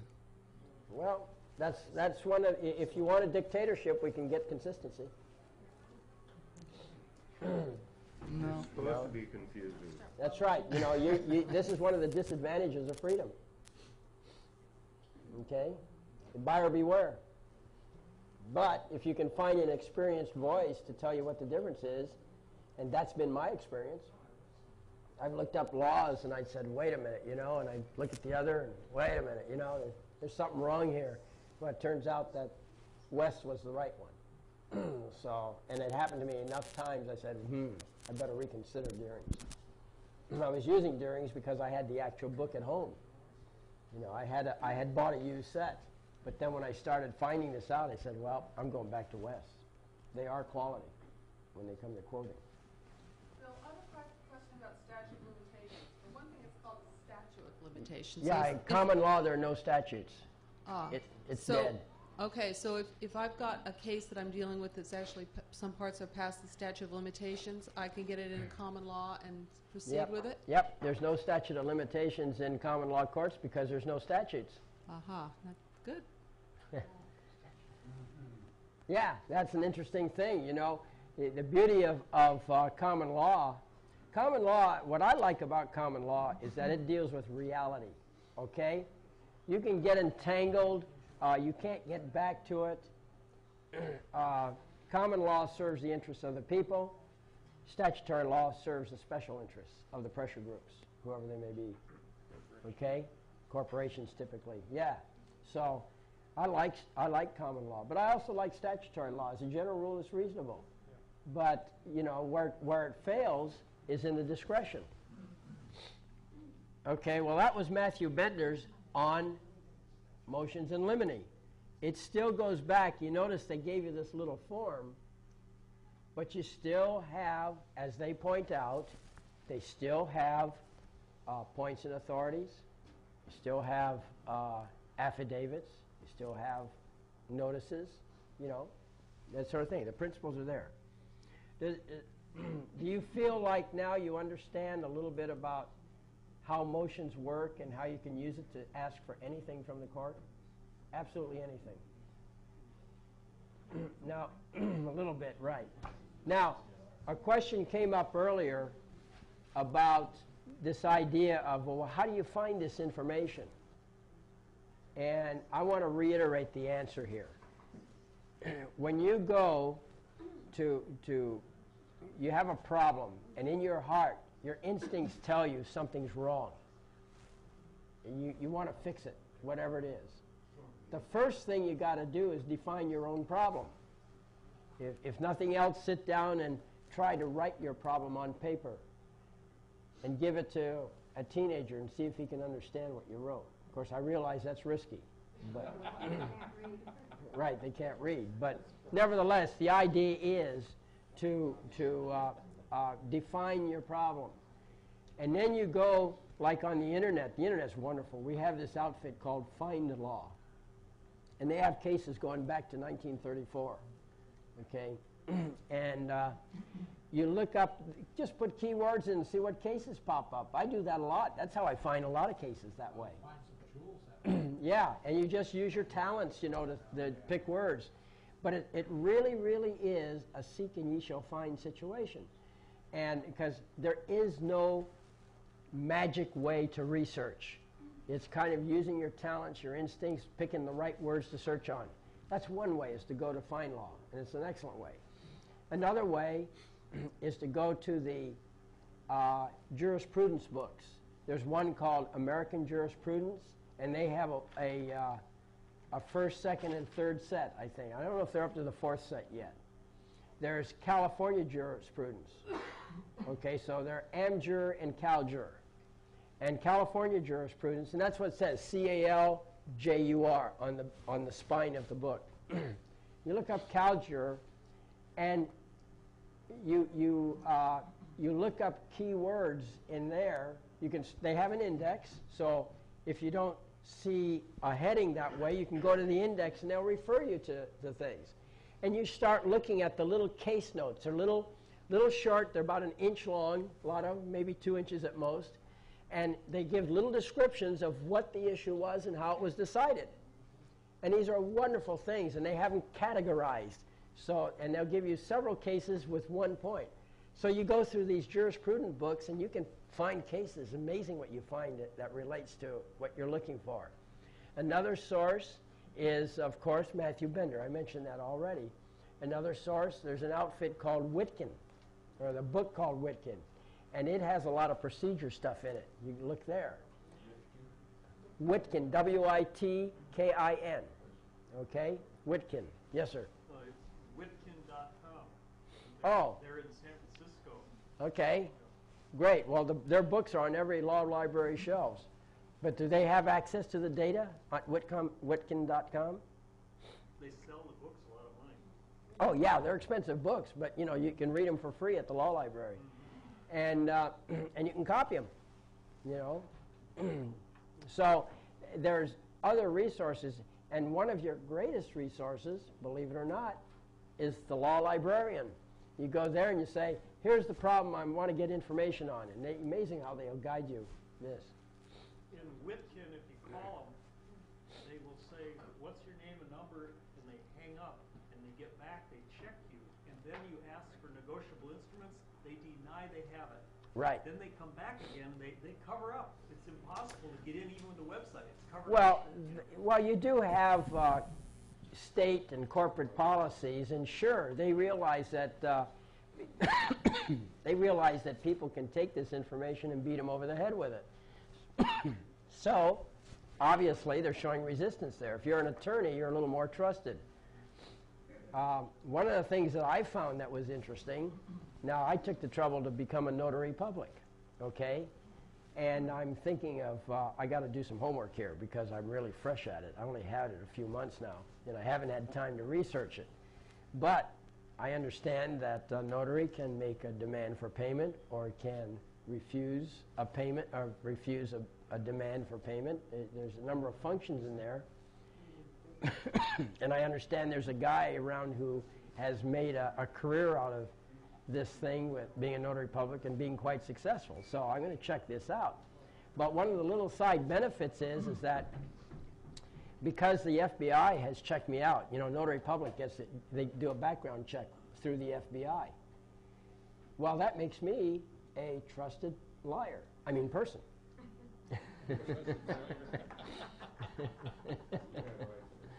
And I can go down, if I need a paper signed, I go right down to the jail, I identify myself as a notary, I stamp with my notary stamp onto the little form you fill out, the visitor's form. They go right in, and I get the signature. Now, I don't abuse the privilege. I mean, you know, it's for conducting business. But I have business to conduct, and they don't interfere with that. They say, you're legit. We know you're okay because you went through a police check. See? So they just, now I'm part of their team. You know, I'm part of the functioning of the state of California. Also an officer of the court. And in a sense, yeah, I could be an officer of the court, I suppose, yeah. But the idea is, well, depends on your role. You know, just you're not an officer of the court until you're in the court functioning. Yes. Is a notary public and competent fact witness when it comes to, let's say? Well, the thing is it takes two witnesses under common law, whereas the state will accept one witness if he's a notary. But a notary has limited witness authority because all he witnesses is that the person is who he's, you know, he witnesses the signature, or he witnesses that he takes an oath by somebody saying that, yeah, such and such is true, and so he can do that. And he can also certify powers of attorney, copies of it.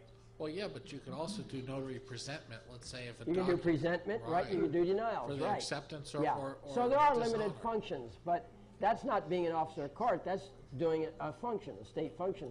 Right. But you're in the executive branch on that one, see? So, but if you're actually in court doing some court function, well, yeah, then you're an officer. Well, you got to remember, don't get enthralled by the idea of what an officer of the court is. Because one of the officers of the court back in the old days was called the court jester. Okay? He was an officer of the court, and his responsibility was entertainment. I've been thinking of hiring one for my court. I know a lady who had some criminal charges as a teenager, And it took her a little over a year to get her notary, but she did get it. Oh, yeah, yeah. I mean, you know, getting arrested doesn't necessarily, or you know, getting charges. What they want to know is, are you trustworthy? That's what it boils down to. You know, if you have a record of moral turpitude, yeah, they don't want you. But you know, if you just, they're not going to get mad at you for having traffic tickets, or maybe you stole something when you were a teenager. You know, they're pretty forgiving along a lot of those lines. Yeah. Is there such a thing as a common law notary? I don't know. I guess, yeah. I guess, yeah. Notary is an ancient position. I know of two people that have common law notary stamps. Yeah. Well, I've got to check it out. You know. They had to go all the way back. Yeah. But I'm going to check it out. But you have to understand that if you're in the legal stuff, there's nothing better than being a sovereign. Okay. Well, let's see. It's, gee, we were supposed to start eating at 5. And it's 5:30. We're late. You want to quit till 6:30? Yes. All right. That time goes by fast when you're having fun. Yeah, it is. And when we come back, what we'll take up on is the general motions and orders. Okay, 33-372.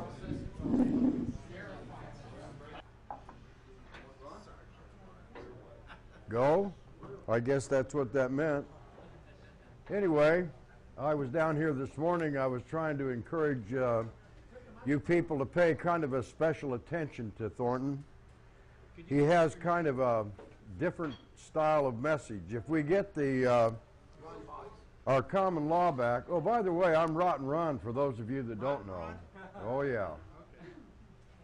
I fired everybody on the public payroll. Good for you. And when I got to prison, the guy said, man, you're rotten. So they started calling me Rotten Ron. I said, well, I think I like that.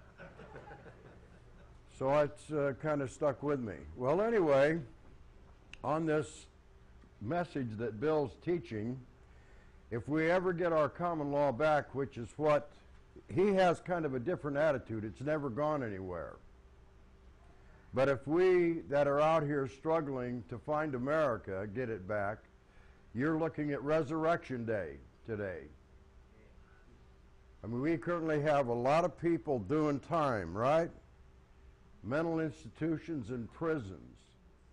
Never an injured party. We have instances where there's not even trials going on. So this message that Bill's teaching, he's been trying to make me understand it for 20 years. I'm starting to catch on. I hope it don't take you that long.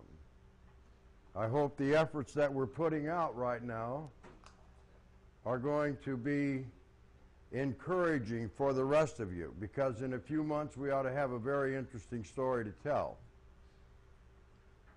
Trying to get one party that's currently being held in a mental institution, Soviet Union style, no trial, not one word of testimony,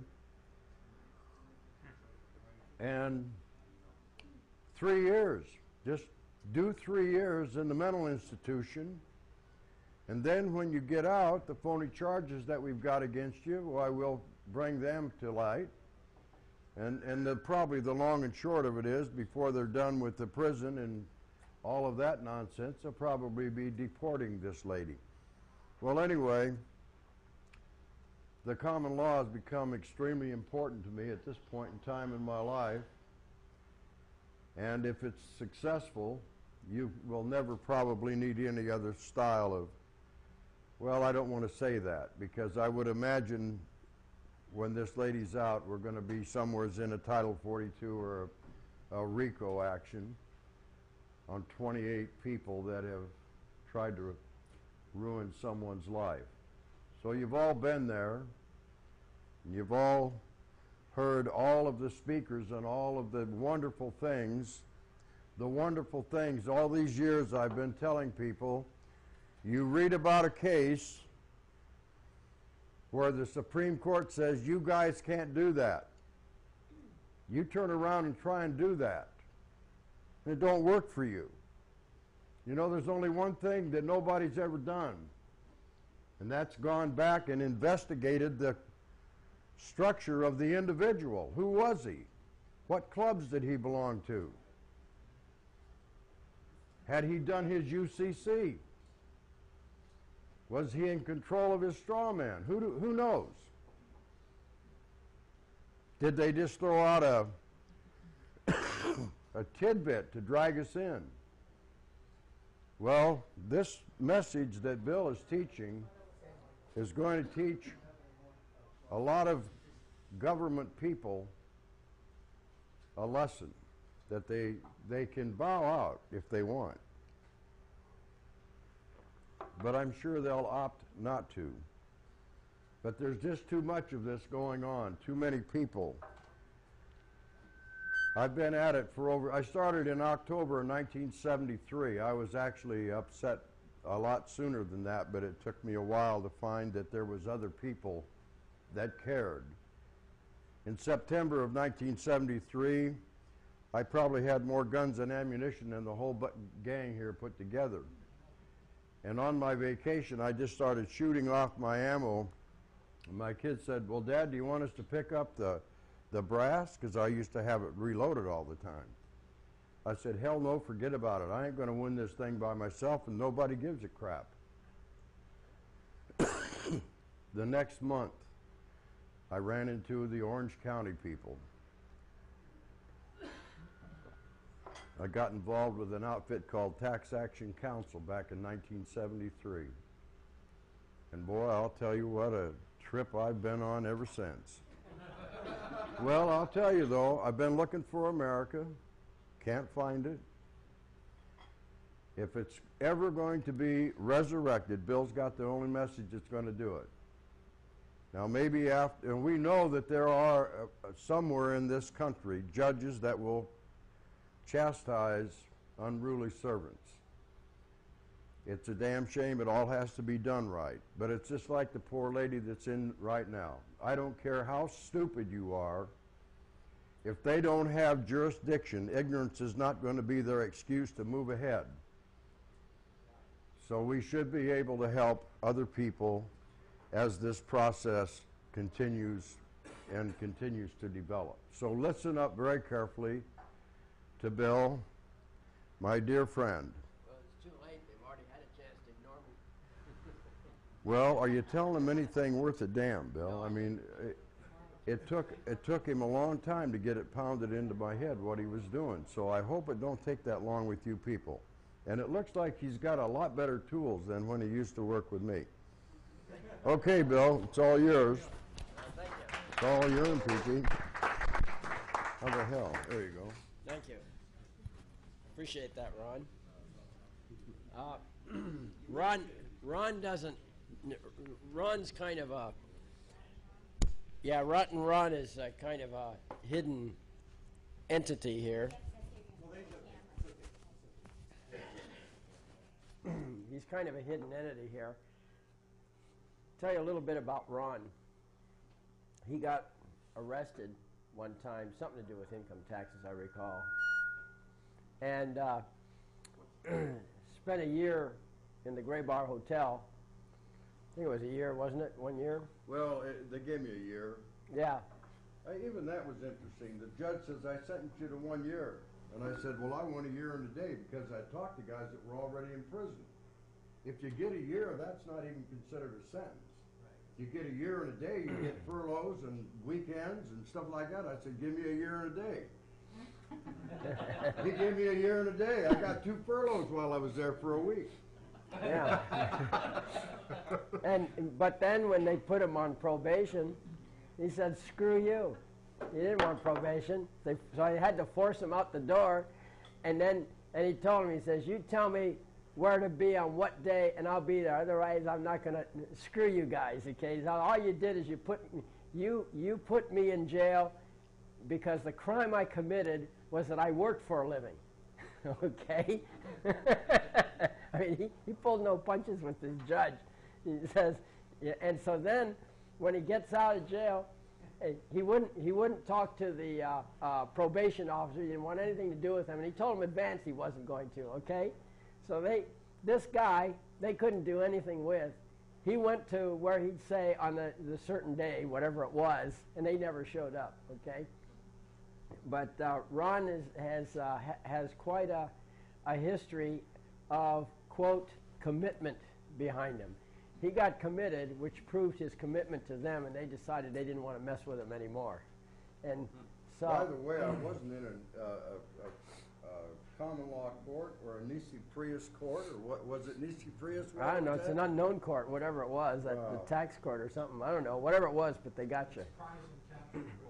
And then, and of course, while he's in there, he's doing what all of you should do when you go in, and that's educate the other prisoners.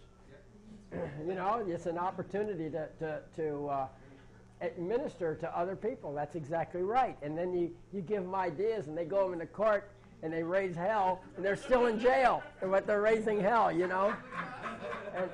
And there was this, it's kind of funny.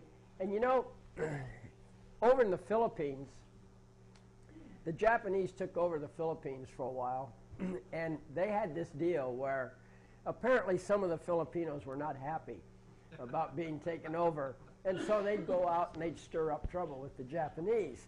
Well, the Japanese decided, well, the thing to do is to kill them, which they did, okay?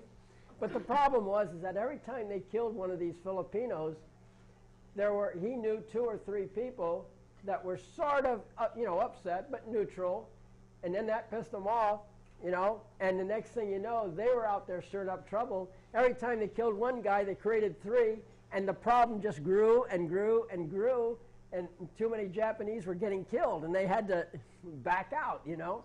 They couldn't, and here's what we have. Look at all you sitting there, all right, and myself included. Why are we where we are? Because we have friends who got hurt out of this deal, right? So every time they hurt one, they don't seem to understand. It's interesting. Government understands one thing. If you got a problem, you beat somebody up to solve it, okay? And so when they beat somebody up, they create more. Now, I remember back in well, let's say, I don't know, maybe 15 years ago, something like that, 20 years ago, the feds figured out that there were something like 1,000 dyed-in-the-wool, absolute, no holds barred, people who would not pay the taxes under any circumstances would go to jail, okay? This was what their own research showed them. Of course, that means there's a lot of people who are less committed. So 5 years later, they did another survey. They found there were 5,000 people out there that wouldn't. That's what their own research showed them. They didn't catch on. They don't understand what the problem is. And also, another time, I got an email from this researcher who worked for one of these think tanks. And she was concerned about the militias. That was her job, to analyze and so forth. And she was commenting that try as they might, they couldn't find where the centralized, where this was coming from. Here these people all over the country are forming these militias, they're doing these things, and they just know that there is some central source that's influencing all these people to come up against the government, okay? So I wrote a letter back to her, and I said, the reason you can't find these people is because, you know, the central source, they don't exist, okay? I said, what you're observing is that there is a central source of abuse of the people called Washington, D.C., and what's happening is that you're seeing a general reaction rising up against the abuses of this centralized source of misbehavior. She wrote a letter back to me thanking me for this. You know, she says, I never thought of that, and I'm going to look into that further. You know, in all her research and so forth, it never occurred to them, this concept. Well, I've never heard from her again, but it was interesting that here they were in the think tank. They had never occurred to them, maybe it's us. You know, we're It the... never occurred to them that the people in Iraq are trying to defend their country against an invasion. Oh, no, those are terrorists and insurgents. Yes, that's right. You get with the program. Bush is not going to approve of you. Wasn't it Shakespeare that said, a rose by any other name Yeah. would not smell as sweet? Well, I hadn't heard that version, but okay. Anyhow, Ron has some credits for several years. He paid the rent out of his own pocket. He had a couple of somewhat helpful partners, but for several years he sponsored a meeting place, actually rented office space, had copy machines for people who were running their cases and everything. He's been quite an asset to people like us. And so he's got a remarkable record of supporting, putting his money where his mouth is. So that's why when Ron felt like he wanted to contribute a few words to this thing, I said, sure, great, because Ron is really has a history of being a good guy. So there you are. Thank you, Ron. Yeah. Don't let that get out. Don't let that get out, he says. All right. Yeah, I know. I'm ruining his reputation right now. But hey, you know. But you know, let's look. I want to reiterate why are we doing what we're doing, and I feel that that what is on those name tags is our real. That should be our theme right there. We're here to encourage, because we can't guarantee it, but we're here to encourage the government to obey the law. If they would obey the law as intended by the Constitution, as intended by many other sources and philosophies and so on, this place would be a lot better. And so I'm not, look, I'm one of the owners of the system. I'm one of the people. And everybody else who claims he's a people is one of the owners of the system. And I'm not against the system. I'm quite the opposite. I want the system to work. Yes, I recognize there are certain controls. I mean, you know that you've met people yourself who you give them half a chance and they'll take advantage of you, cheat you, or whatever. And yet if you have reasonable controls, they tend to stay more or less in line. And so I recognize we have some need for control, but there's a big difference between setting up a system of common rules that everybody can appreciate and understand. There's a difference between that and using the rules to attack your political enemies or to somehow create a new prison industry or various things like that, see? So if we have real, genuine obeying of the law, we will have real, genuine freedom. Okay? So that's my position. I'm not in rebellion. I'm not, you know, there was a meeting very similar to this one in Las Vegas about a month ago. Now, if you speak English and you really understand English words, you're going to be startled by this. During the meeting, it was people who were interested in, you know, protecting their rights and this sort of thing. One of the leaders of the meeting got up and he said, how many of you are insurrectionists? And about half of them said, yay! You know what an insurrectionist is? Any idea? An insurrectionist is somebody who believes in rebellion by force. Let's get our guns and so forth. That's what they believe. Okay? Now, I'll tell you, you don't want to be an insurrectionist. That's not our purpose. I own the system. I don't want people rebelling against me. I want that system to work. It's a good system, but it's being abused. And it appears like that there's enough organization with black budgets and this sort of thing. I know you're all familiar with black budgets, right? No? Black budgets, that's money that Congress awarded that does not have to be accounted for. Okay? Black budget runs into multi-millions or billions of dollars. So it's black budget companies or organizations, when they set up telephone lines, they have what they call hello lines. Okay? That means when somebody calls the number, they answer hello. If you don't know why you're calling that number, you're not going to get anywhere on those lines. You can never find out who owns the line or anything like that. By the way, I have an article about that on that CD or on my website. It's there. Article in Scientific American. You're familiar with that publication, right? Scientific American had an article a few years back, which I've repeated on the website and on the CD, where it's officially okay for the government to lie. Okay? Officially okay for the government to lie. Okay? On these black budget programs. All right? So there's a problem there because secrecy always leads to abuse. again, I'm not against the government. I'm against the abuse. Okay, and when I encourage the government to obey the law, I'm going to do it through the courts, and that should be our theme. If you adopt an attitude like that, it's going to be very, very difficult for the government to come against you, because what can be more obvious than obeying the law? Advocating obeying the law. How can they, you know, it's a lot of times it's not so much important what you say as it is how you say it. Okay? So you got to say, get the right terms. Well, I have the terms of peace. Okay? The terms of law, order. Hey, there's a good theme, law and order, right? It's a popular theme. Hey, we ought to pick up on that. That's what we want, law and order. But what kind of order? We don't mean the kind of order where agent provocateurs go in and beat up people to start a fight so that now they can arrest them. You know, that's kind of considered unfair. And so anyway. They were doing that since the 60s. Oh, yeah, that's their theme. You know, they found out it's a formula that works. But until we become aware of it. All right, I want to mention a couple of things. We had some conversation on the side during the break. And I'd just like to bring this to your attention. This is not part of our original deal, but it's important enough for you to realize, because some of you people are in the midst of the battle, okay? And there's a couple things you need to watch out for. One of them is a demurrer. Anybody know what a demurrer is? Yes.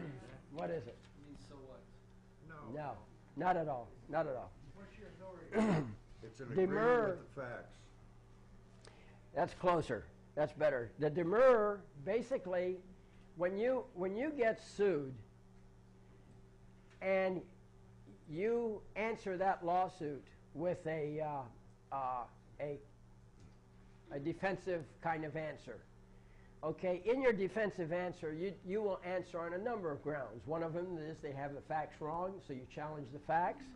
They can have the law wrong, so you challenge the law. And so then you basically go to trial. Okay? Now, in common law, there's a hierarchy of papers. You first have the action that takes place, the original lawsuit. Then you have the answer. Then you have the reply to the answer. And then you have the reply to the reply. And then the terms get technical. I can't remember what it's called. But it goes back and forth. And each time that a response comes through, the response must be limited to whatever the issues were before and less, because you're supposed to narrow down these issues. You can't go outside. So you have the initial lawsuit, you got your initial wide open response. After those first two, the reply to the answer must stay within the issues raised in the answer. And then, yeah, you got to stay on point. And then the response to that reply has to deal with what's on that reply. So it automatically comes down to there. At some point, you're ready to go to trial, okay? And somebody remember what that's called when you're ready to go? I keep forgetting the name of that paper that you file that says you're ready, that the issues are ready for adjudication. Nobody remembers it? No, that's a conference. I'm talking about a paper you file. What's this paper you file that says you're ready? Anyway, there is one, okay? There's a judicial counsel form you fill out. Huh? No, it's just a single sheet of paper says you're ready. It's like a request for trial. Well, no, it's just you're ready. There's no more issues to be discussed. It's a single sheet of paper. It's just, yeah, an at-issue memorandum. That's what it's called. Right. An at-issue, 2 words, at-issue memorandum. That's the one. So when one of you is ready, you're not going to answer anymore. You're at issue. That means you're ready to be adjudicated, all right? Now, that's the common law procedure. In the equity procedure, they limit it to 3 papers. Accusation, answer, reply to the answer, okay? It's in common law where you have this longer list, all right? Now, whether you're talking about equity or you're talking about common law, either way, There is a maneuver, a paper you can file called a demurrer. Now, so at some point, you're going back and forth, and then somebody puts in a demurrer. The demurrer is a challenge based only on law. When you file a demurrer, or when the other side files a demurrer, whoever files a demurrer is stating in his demurrer, whether he states it openly or not, makes no difference. He's saying, I got an issue about law, but I agree to all the facts. So don't file a demurrer if you haven't something about facts that you don't like, okay? If they've made up bad facts. Right. So you must always remember a demurrer is automatic agreement to all the facts. Okay? Now this is great. Yes, sir. Can you reserve issues of fact that you're questioning? No, if you have a reservation of issues, then file an answer, a response, or something, and attack it. So you have to deal with. You cannot combine the two. You have to get rid of all. Yeah, you do combine the two in an answer. But if you're just doing a demurrer, you've cut out half of it. You've said, well, the facts are okay. I'm just talking about law. If you want to talk about both law and facts, then continue responding to the paperwork. That's similar to going for a summary judgment. You now accept. Well, okay. I'm jumping ahead. Never mind. Summary judgment does not exist at common law except in one place, and that's where there's a contempt of court. There is no summary judgment otherwise. Yes, sir. Yeah, I'd heard somewhere that if they come back with a response of failure to state a claim without, on which relief can be granted. Well, they can make a motion, sure. Yeah, but when they do that, they have stipulated to the facts. Well, it's like, I guess it's a demurrer, yeah. Yeah, okay. It's a demurrer in disguise, yes. In small claims court, I won a case by using the word demurrer. Okay, you want to, yeah, well, I didn't say you can't win. I just said you're agreeing to the facts. Well, what I did, well, not exactly. When I... you got the microphone here? I was the... Here it is. Microphone coming up. All right, now wait a minute, start at the beginning. You were in small claims. In small claims court, I won a case by using the word demurrer. I was the plaintiff. There was a defendant. Defendant starts testifying that the contract said this and that. And I objected, and the judge said, based on demurrer, and he says, the judge said, you sure use large words. Are you an attorney? I says, Your Honor, where are the facts? So he turned around to this person and asked, where is the contract? Well, there was no contract. She was saying there was. Well, then that was not a demurrer. Well, it probably wasn't, but it worked, and she blew it, and I won the case. Well, you got to remember that in form you were incorrect, but in substance you were correct. Yeah. So that's what he looked at, was the substance. Right. Remember that substance trumps form. And so even if you called it a demurrer, just based on what you told me, you were still dealing with facts. You said the facts were incorrect. Right. So, it's the same thing in your paperwork. Your paperwork, you have all these titles and so forth. You can misname it, but what does the body say? And so you attack the facts even though you called it a demurrer. That's right. And when you asked you if you were an attorney and you said no and you were talking about this other stuff. No. I didn't answer. Well, the thing is that it was obvious you weren't, because an attorney wouldn't have made that mistake. No, I just got rid of that and said, Your Honor, where are the facts? That's it. That was the substance. That was a substantive claim. Well, see, the thing is, though, is you agree to facts. Now, here's what happens. A lot of times, you file something, and the attorneys come back with a demurrer. All right? So, here's what I do. I come back, my response to the demurrer is that I agree, yes, he's right, yes, he's right, yes, he's right. So delete all those from my claim. What's left is just the facts that he agreed to and this law that he missed. And now I move for summary judgment based on that. And he automatically loses because he agreed to all the facts. Okay? I take out all the conflicting things as long as I have enough left to hang him on. Okay? It's a great technique. Now, let me explain summary judgment. summary judgment, it's another motion, okay? You know about motions. All right, summary judgment is a motion.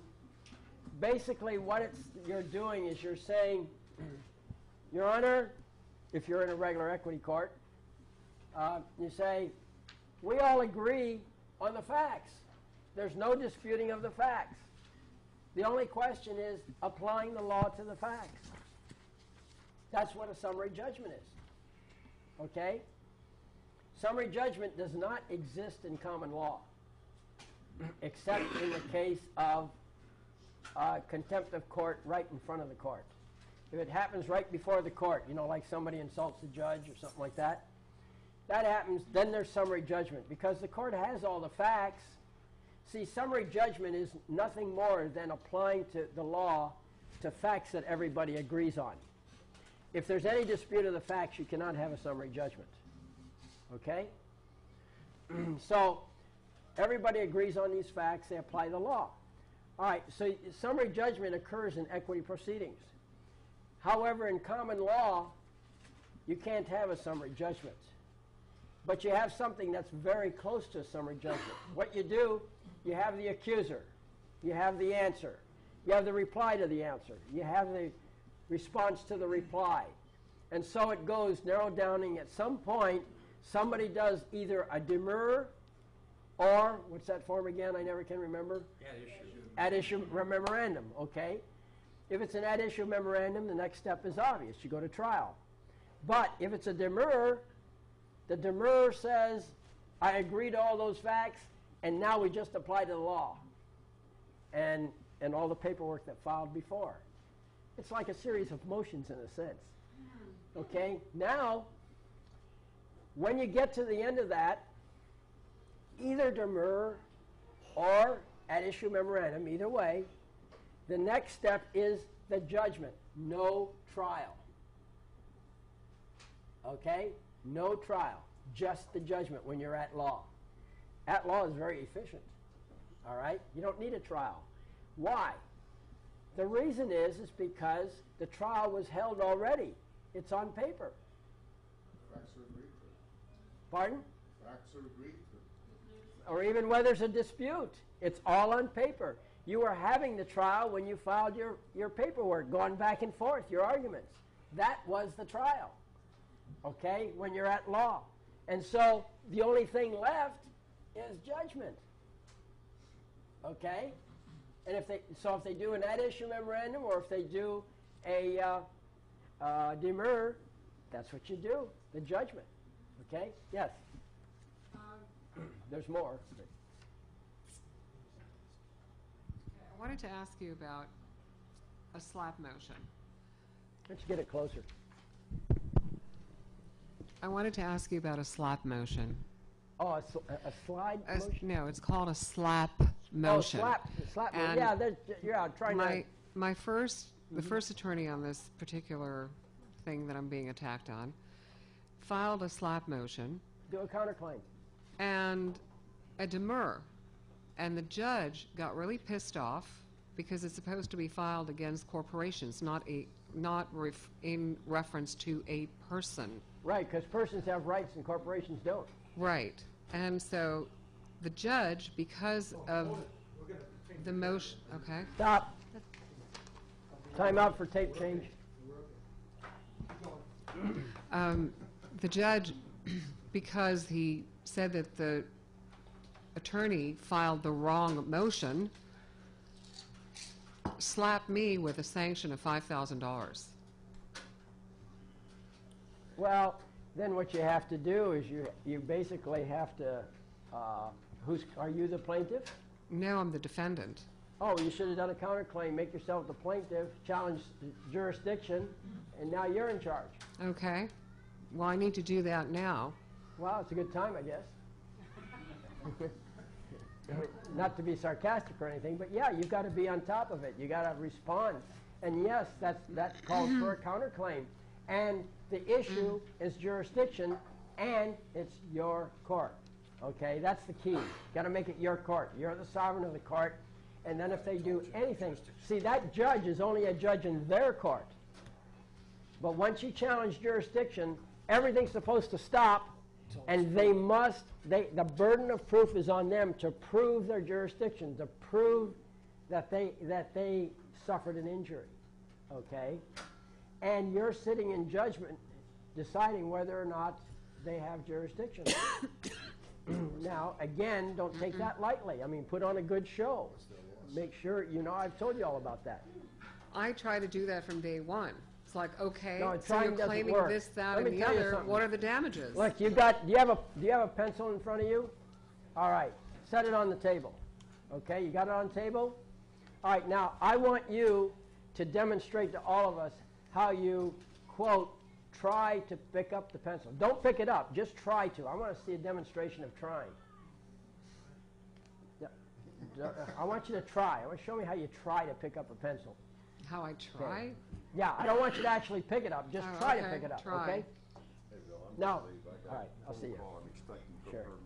Yep, see you then. You see, trying is a phony word, in my opinion. Okay? You either do it or you don't. These guys are going to mess with you, and you've got to mess back. And the best way to do it is with a counterclaim based on jurisdiction, because there's plenty of case law. You just do a little research, you'll find it. There's plenty of case law that says once jurisdiction is raised, challenged, they must prove their jurisdiction before they can take another step forward. Yeah, prove it on the record. Should you also try to move to a superior court if it's an immunity court for a criminal? Pardon?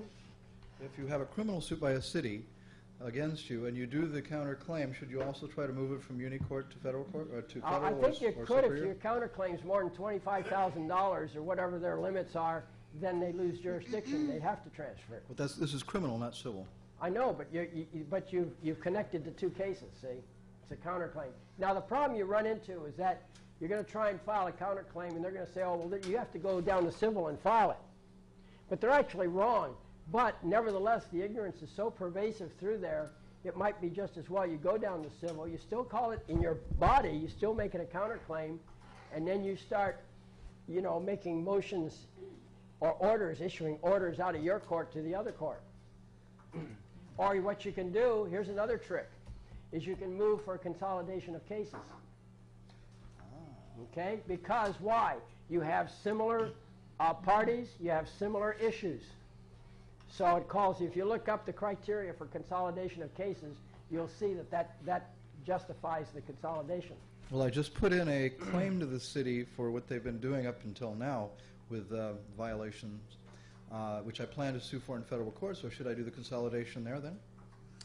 No, consolidation means you've got several cases and you bring them together into a master case, which is your case, of course. Your court. You'll sit in adjudication of all the cases. Okay, now I have another thing I wanted to bring up, and that is vindictive prosecution. I had note paper or something here. Okay, whenever you have a city that has some sort of errant personnel in it where they're using the system in order to carry out some sort of vendetta, which has been known to happen. When you raise the issue of vindictive prosecution, there we go. Shift positions here. Whenever you raise the issue of vindictive prosecution, the burden of proof automatically shifts to them. Okay? They have to prove, not just claim. They have to prove that they're not being vindictive. And that proof, it has to be, because after all, you're making a counterclaim, right? You raise that issue of vindictive prosecution as well as jurisdiction. They have to make the proof, and guess who sits in judgment? Right. So, now remember, one of your key arguments is that the people do not yield their sovereignty to the agencies which serve them. All right? Now, I want to point out, which I've done many times before, I guess.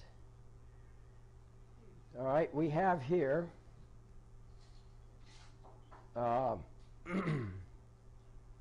we have an example, okay? And on this example, we have this case Now, this case is the one in which we found the judge in contempt of court and fined him $1. Okay? And $1. Yeah, he couldn't pay it. I guess he was poor. And, but we found him in contempt of court. Now, understand that the purpose of contempt of court is twofold.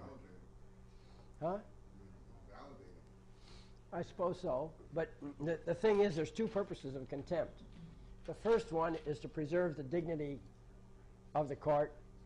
The other is to preserve the authority of the court, like enforcing court orders and that sort of stuff.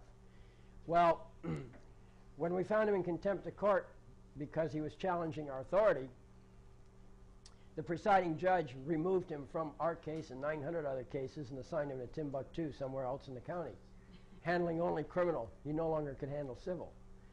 So he never paid the. You need to stand here. Okay. Too much brightness. All right. We need to. He didn't pay that fine, but then you see when he was removed from the scene, it was no longer necessary to enforce the fine, because after all, he was no longer in contempt. See, that's why we never pushed it to collect from him. But the point was made, and it's very interesting to read the transcript, how he spoke after he had been found in contempt and realized he'd been found in contempt. It's real interesting reading. Whole different attitude on his part. Okay? So, but that's what contempt is. And this court also has, or this case here also has all the logic that's necessary. If you go down to the ruling, here we are. Let's see, where's the ruling? On here someplace. I know there it is. We go down to the ruling. All right, this is a ruling on contempt, all right? And then here it is, a little more. We go down to the ruling on that. And this ruling is the one where we found him in contempt of court. It's also the same ruling in which we found the clerk not in contempt, even though she was accused earlier. But what I'm pointing out to you is we have the judicial cognizance. Now, what's the difference between judicial cognizance and judicial notice? Well, in judicial notice, you basically, the court with a judicial notice notices things that are of such high quality that they do not have to be proven in evidence. For example, you can take judicial notice of the statutes, the Constitution. You can take judicial notice of official records. It doesn't mean they can't be impeached, but as long as nobody impeaches it, you know, they're accepted at face value. So a judicial notice, basically when the tribunal is evaluating for a final decision, taking judicial notice of something means you kind of put it into the cause, and you kind of decide, does this apply or not apply, and you see how it fits with the picture, okay? Judicial cognizance is a notch up above judicial notice. In judicial cognizance, it is mandatory that the judges apply that particular law or that particular thing that's being judicially cognized. I guess I made up a word, okay? And he has no choice. If he's passing judgment on something, he must apply that thing you're taking judicial cognizance of. Can't ignore it. Other things, if he makes a decision and that decision goes contrary to something that was judicially noticed, he simply says, well, I evaluated it and it didn't apply. But if it's judicial cognizance, he can't ignore it. It must apply. All right? How would you word that? Huh? How would you word that? Well, read this example. It's in there. It's right there. The court takes judicial cognizance and decrees as follows. Okay? Court takes There it is on top. Yeah, it's right on top. Okay? There it is. You got a low-level feedback there. You got. Is this done after decision or what? Turn the volume down. It's already turned up. Well, I hear low-level. I think, or maybe it's just something.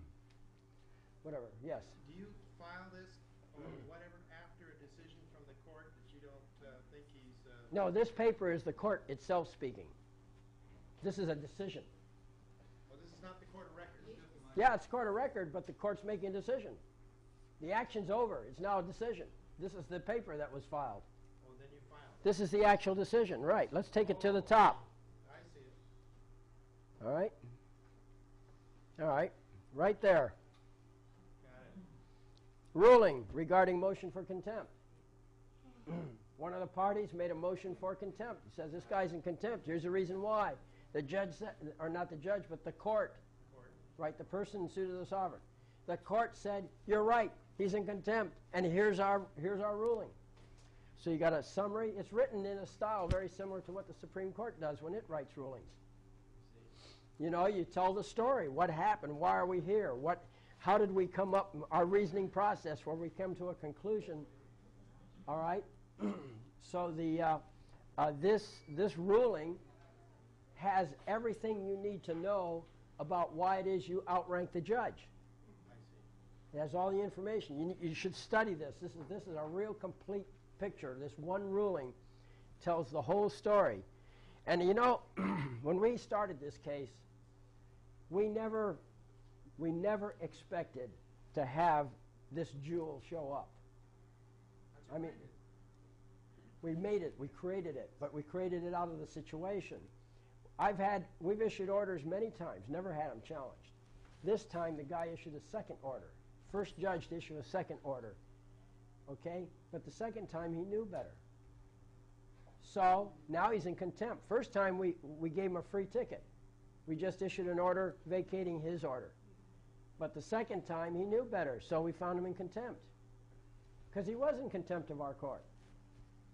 Now when you were in court, you had to take time to research and come up with this. Well, of course. Yeah, it's not easy. Freedom's not free. So you actually tell him the next hearing will be in 30 days, such and such, or whatever.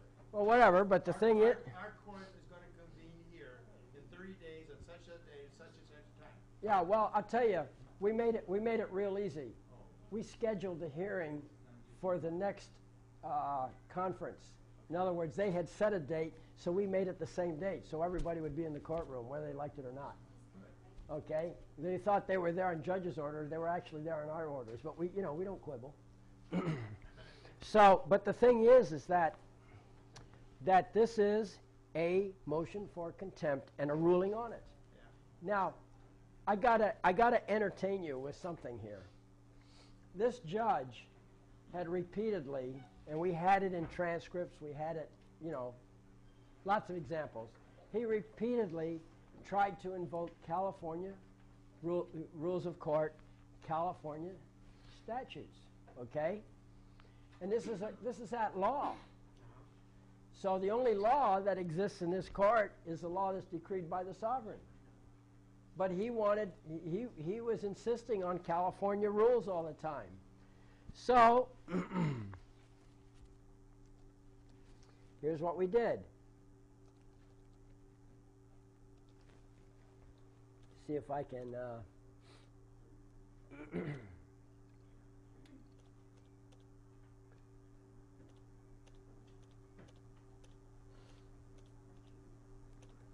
take me a moment to get down to it.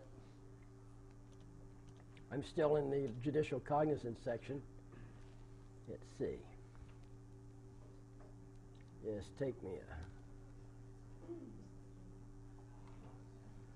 okay.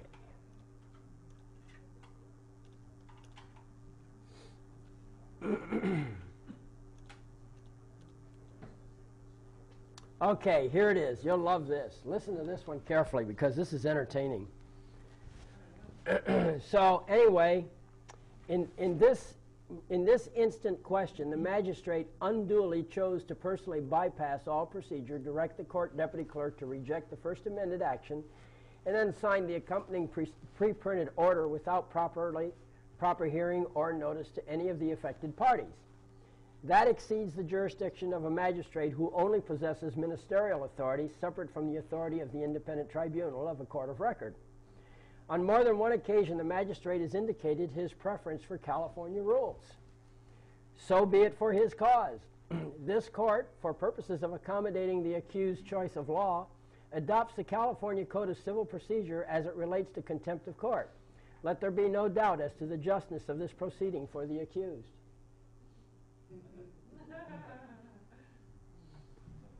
How do you like that? What happened?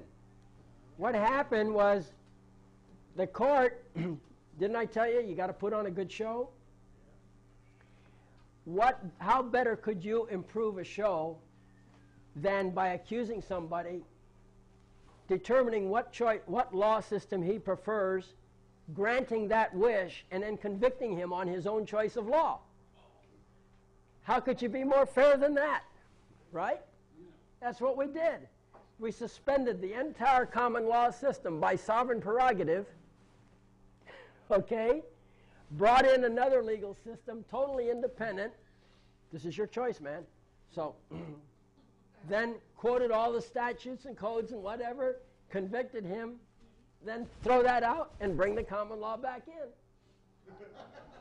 Well, sovereign prerogative, right? That's what we did to him. This is what makes this case this particular thing, this contempt, such a jewel, because what we're showing here, if you study this, you are going to see the full flexibility of a common law court and the full flexibility of sovereign authority. Okay? You got it. And they respected it. We never had a kickback on it. Okay? As a matter of fact, what happened was when this guy left, they brought in a new judge. Well, he seemed like an ordinary guy. You know, of course, that's what he's supposed to look like. All right? But we researched him. Now, you can go down to the library and you can get what's called a judicial profile. They keep a book, loose leaf binder typically, and in it they have 1, 2, or 3 sheets that is a background report on the judge. All judges have it. So you look at the judicial profile, they tell about, you know, like he's married or single, how many kids, his history, where he graduated from, and what his hobbies are, interests, and so forth. So you kind of get a picture of who it is you're dealing with. And let me assure you, they don't say anything negative about these guys. Okay, it's all positive. They're wonderful creatures for society. Well, we looked up this guy, the new guy. We found out that he was a specialist in common law. In fact, he loved common law so much that he was a member of a judges group that all they do is study common law. They love it. So they brought in their top gun, okay? And he just pretended he assumed this case and the other 900 cases, you know, just taking care of business. Then we also found out that at one time he was the presiding judge of the Superior Court Appellate Department, which is usually your sharper guys, okay? So they really did bring in their top gun to handle this one. They felt desperate. They felt desperate enough to pull out this guy and bring in the other. Now there was one little problem that they had with that, and that's this. Who's boss? Right? They're in my house. I'm not in their house. First of all, I'm one of the people. I own the outfit. All right? One of the owners. Secondly, it's my court. I set the conditions. When I came in, I decreed right up front. I didn't call it a decree, but what I said is that I am so-and-so, one of the people of California, right, that establishes sovereignty, and in this court of record, blah, blah, blah. Nobody objected. That means they agreed, didn't they? Well, once they agreed to the forum, they can't change the forum. They brought the new judge in. This new judge had no more authority than any other judge. Here's an example of a judicial profile he just brought in. Okay? Has a nice picture of the judge. Talks about, let's see, when this lady talks to law students at her alma mater, she gives a lot of advice on taking the bar exam. She offers the tips at the Whittier College School of Law, not only as a municipal court commissioner, but as a co-owner of a testing service that offers a bar review course. And they go on and they tell all the good things. And here they have 3 pages. They have a biography, comments on trial court procedures. Do you render tentative rulings in law and motion matters? No. Are you willing to resolve disputes that arise during depositions over the telephone? No. And so you get the policies and styles. So yeah, this is an example. A commissioner, see? Yes. I actually had the last attorney before he substituted. Can you talk up, please? Just talk louder. Okay. I actually had the attorney of record that substituted himself out tell me one of the ways that he got me to be his client was he said, I know the judge. I used to practice tenant landlord with him, and he's not too bright. And I was like, what kind of a thing is that? Well, it's the usual thing. You know, that's how it works. I had a friend that was going through law school, eventually became an attorney, associated with a firm, was handling cases. He got into this one courtroom, and he had this criminal case, something like that, and these guys were going through ahead of him, you know, and he was getting a feel for about what the judge would do.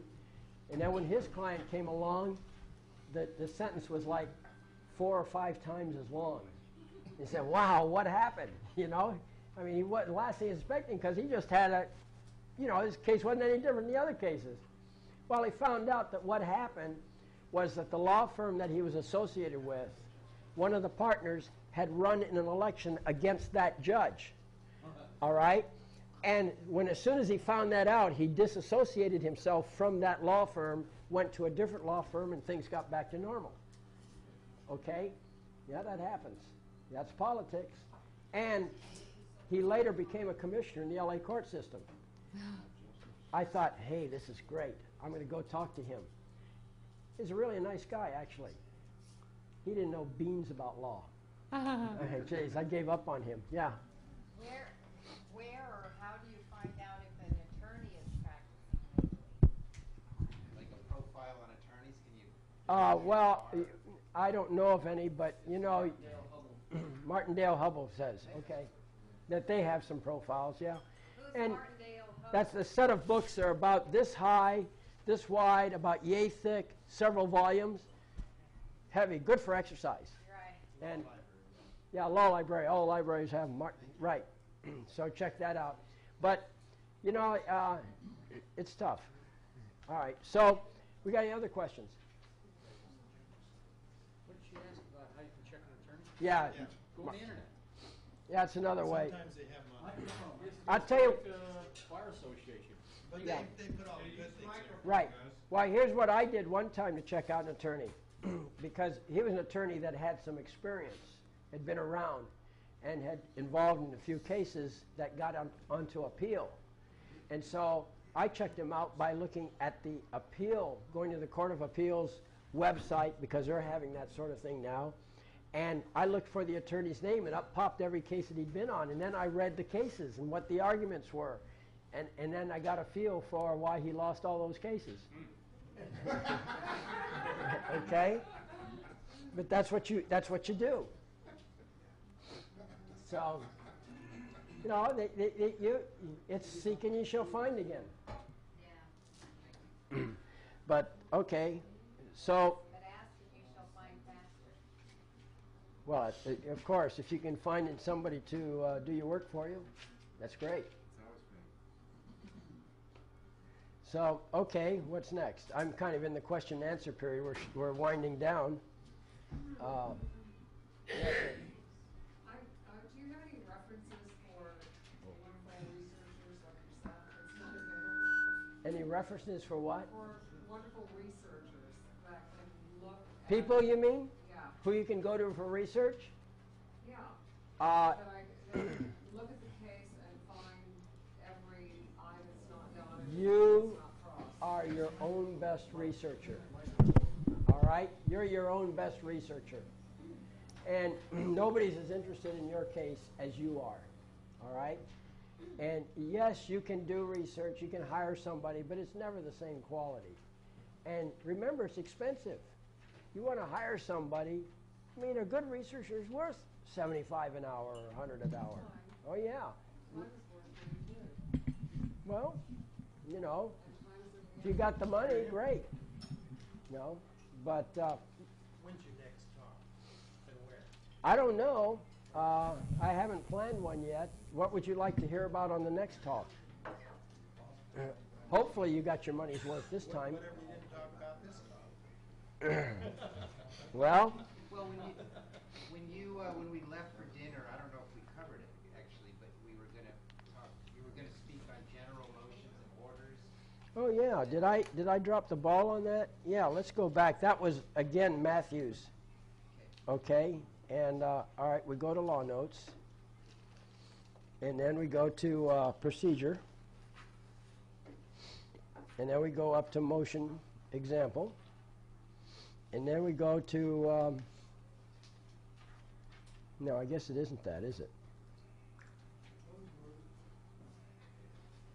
No, it's back here on, here we go. It's on reference law books, I believe. Matthew Bender here, forms of pleading and practice, okay? And then we were going to talk about general motions and orders generally, okay? Here we go again. I guess I'm going to have to work on this, huh? Let's see. This is motions and orders. Well, I sure put this together in a hurry, but we can get to it. We just eliminate that specific file that it's looking for. Hit enter. That gives us the general directory. And now we have motions and orders right here. I think this is it. Right. And this will bring it up. Huh? You have to fix limiting. Add the extra I. Oh, okay. So, all right, so now this is really the same organization as before when we went into in limine, motions in limine, okay? This is just, but this is a general discussion of motions. And keeping in mind what I told you about the organization of motions, keep that in mind as you look through this. So, it tells you here, this chapter includes forms of, okay, notice of motion, supporting declaration, written statement of oral evidence sought to be introduced at the hearing, separate notice of intent to appear by telephone, orders on a motion, okay? So these are different things that are within the scope of this chapter. Orders on an ex parte motion. This chapter also includes a skeletal form of order to show cause and forms of written motion and a notice of hearing on written motion. Okay, order to show cause. All an order to show cause is this. If you go into a hearing without the other party, okay? Now everybody should have their day in court. I mean, that's just fair play. No matter how right or wrong, you get your time in court where you say what you're going to say to justify whatever you did or want to do or so forth, okay? So, but sometimes that isn't always possible. Maybe you have an emergency situation or something. So what you do, you might end up in court ex parte, meaning without the other party.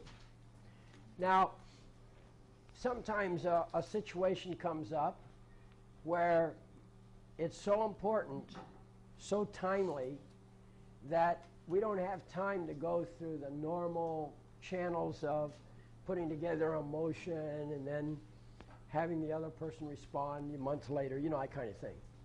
So, for example, the court itself might make a motion. You say in your paperwork, the court on its own motion does such and such and issues this order. And so you say that right in the paperwork that it is originating with the court, not with the parties. So you issue this order. Well, is that fair to subject anybody to an order without ever hearing from them? You know, you heard some situation, whatever it is, and the court decides to move on its own. Well, of course, it's not fair. So what you do is you issue the order, you put all your reasoning process in, the whole shot. It's just you haven't heard from the other side or from whoever's affected by it. From whoever's affected by it. So, in addition to your order, you have a second order. And this order is called an order to show cause. And what you're saying is, all you folks out there that are subject to the first order, if you do not obey this second order, then you must come back and show cause, or in other words, show a reason why you disobeyed the order. Because maybe the court issued an unrealistic order. The court could have said that we declare an emergency and everybody must walk around at least 1 inch above the floor. Okay? Well, obviously that's not realistic. So you get an opportunity with a show cause order to come back and say, well, I can't walk 1 inch above the floor because I don't have my flying shoes and they haven't been invented yet, or whatever the excuse is, you see? But you always issue an order to show cause whenever you do something without the other party. When we issue our orders before a hearing, yeah, that's what we did, order to show cause. That's very, very important. It keeps you out of trouble, too, because, you know, nobody can argue. And you know what the beautiful thing is? They never show cause. I've never had them come back and show cause. Okay? Yes? So does that mean if you don't show up in court, I thought you usually just lost by default? Well, normally you do, sure. I mean, that's But are you typical. saying that when you lose by default, then there's an order in there that orders you to do something, and then... Well, it's not magic. I mean, when you're served with the order, you're also served with the order to show cause. Okay, that goes with the package. Can't you do that rather than a notice of demand? All right, you're missing the point here. So what I'm saying is, so you don't, even if you've lost by default, you still have a recourse because then you're challenging this order to show cause? No, you didn't lose by default. What you got is an order. Uh-huh. So that's Losing by default means that you didn't pay any attention to the arguments, and after you did not show up, an order came out affecting you. Mm-hmm. This is the order already came out and it affects you. Okay, so there's no losing by default. You've already lost if the order adversely affects you. But now you're in a position of not obeying the order. Oh, I see. Okay? Yeah. So, well, maybe the reason you're not obeying the order is that there's no such thing as flying shoes. Okay? Or whatever. So you've got to come back and say, I did not obey the order because. But see, that keeps you from being in contempt of court. But it's the other way around, too. When you issue an order out of your court, you also, and if the parties have not had a chance to present their arguments, you must put an order to show cause with it so that they have an opportunity to speak if they're not going to obey the order. Because you can, it's possible. You're in you know, in a, what do they call it, an ivory tower, and you just don't, you don't know reality out there. So you always give the other side an opportunity to express it. But like I said, I've never had anybody come back and show cause on any of my orders. They just automatically stick. Okay? So, what's next here? I don't think I understand challenge jurisdiction as well as I thought I did. Is that pure and simple, provide a person that swears they were harmed, or is there more to it than that? No. All we're saying by challenge jurisdiction is that they did something, whatever it is. They took jurisdiction. How do I know they took jurisdiction? Because they're ordering around. You know, they're suing you. They're taking jurisdiction. They're saying you're a bad guy, and because you're a bad guy, we want damages, or we want to put you in jail, whatever the reason is, okay? You're saying, so that's the jurisdiction, because you can't go to the beach anymore. You got to be at the court hearing, whatever it is. All right, so, so now what you do in your counterclaim, you say, hey, what are you guys doing? You know, you use better language than I'm using, but you're saying, you know, what are you guys doing? You don't have the authority to do this. You know? Before you proceed any further, either show your jurisdiction or pay for my injuries. Because my injury is that I lost my right to freedom. I now have to work at your direction. You're telling me to file answers when you don't even have the jurisdiction to sue? Or you don't have the jurisdiction to arrest me, or whatever it is? Okay? But they will say, we've already shown you jurisdiction. That's why we sued you in the first place. No, no, no, no. They haven't. They got to prove the jurisdiction. It isn't enough to just say, oh, we got jurisdiction and arrest you. It's not enough to say that, well, the penal code such and such says and so and so and so and so. Because your issue is you're sovereign. You're not subject to the penal code.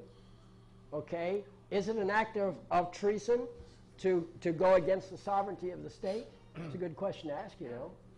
All right? Because government code, which they are subject to, you're not, but they are, specifically says the sovereignty lies in the people, and it also specifically says that the people do not yield their sovereignty to the agencies which serve them. If you're an agency that serves the people, what are you doing going against the sovereignty? I'll put that in legal language, but that's what I'm getting at, see? So that's your challenge. You sue back, and you say, because you guys went against the sovereignty of the country, you went against me, one of the sovereigns of the state.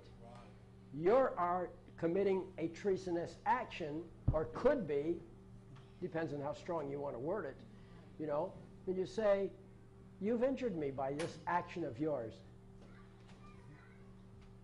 Time out for tape. Okay, you're saying you've injured me by taking over like that. By what authority do you presume to take over the sovereignty? Okay? And if they don't show it, then I want damages for my injuries. You understand? Injury is the injury. Damages are the money owed to you because of the injury. Okay? So, that's great. So now, if the other party can't prove their damages, and you go ahead and you counter... Well, that's what lawsuits are all about. No, you don't go ahead. You already did it. That's why they can't prove it. Right. You said if they can't prove it, that tells me you already made the challenge. I did. You already did the counterclaim. I did. Oh, okay. Well, then what's the problem? I mean, I didn't do it yet. No, I didn't do it yet. But they don't have... I mean, this guy can't prove damages. Well, wait a minute. Did you raise the issue or not? No. All right, if you haven't raised the issue, then don't talk about it like you did. Oh. Okay? Put it in future tense. Okay? You're going to raise the issue. And if they can't answer it, yeah, then they lost the suit. That's what you're suing for, right? And then I can go ahead and sue them for the damages for taking my freedom away for the last 2 years. Well, you make the accusation, and if they lose, then yes, you claim your damages. Right. That's exactly right. Because I have great doctors and great producers that can actually prove. Well, that's wonderful, but you have to put it in paper and you have to sue them for it. Okay. But remember, you're not suing for what the great doctors say. You're suing because they took away your rights, maybe, or whatever it was. Yeah. And you're saying, what was your authority to do this? Yes. Where does it say that you can take over the sovereignty of the state? Where does it say you can prosecute the sovereignty of the state? By what authority do you override the government code which says that the people do not yield their sovereignty, and you're forcing me to yield my sovereignty to you? Where did you get that authority? Okay? Does the government code mean anything or not? That's great. Does that tie in also to malicious prosecution? Well, malicious prosecution is a little more delicate. Again, malicious prosecution is a very common thing. And what you do is you go to Matthew Bender, which I did not prepare and study that particular item, but it's in there. I think I've seen that one. And they'll give you all the criteria for what malicious prosecution is. You look at it and decide whether or not your case fits. Okay? And you can pick up and do a lot of this stuff. By the way, all of these cases that we talk about, that you've brought up this whole evening, generally fall into two classes. One of common law classes. One of them is called trespass, and the other one's called trespass on the case. Now, trespass means that there was violence involved. Okay? If you were injured, you lost some blood, you got some bruises, that's trespass. All right? Trespass on the case is more administrative in nature. If there's no violence, then it's trespass on the case. Physical violence. Well, yeah, violence. Put you in jail, then it's, right. Yeah. Mental False arrest is considered trespass, even if they were very gentle with you. Okay? That's a physical taking of your body. If they took your money, it's a trespass. Right. It's the physical stuff. It involves involves force. All right? That's different from an administrative thing where somebody says, oh, by the way, you owe me money. Well, that would be trespass on the case from your point of view. If they physically took money, then it's trespass. Yeah, but if they send a bill to you saying you owe me money and I'm going to sue you for it, and they publish out there that you're a deadbeat, you don't pay your bills, and ruin your reputation, that would be trespass on the case because there's no violence involved. It's just a. But if they physically took money, then it's trespass. Well, how many times do I have to tell you? Let's make sure it's not changing. I'm trying Yeah. to get that very clear because when they take property. I thought I was clear. Without a court order. It's physical. Force was involved. You have to use muscles to pick it up. What about if a person, like a construction worker that was, what about a construction, sorry.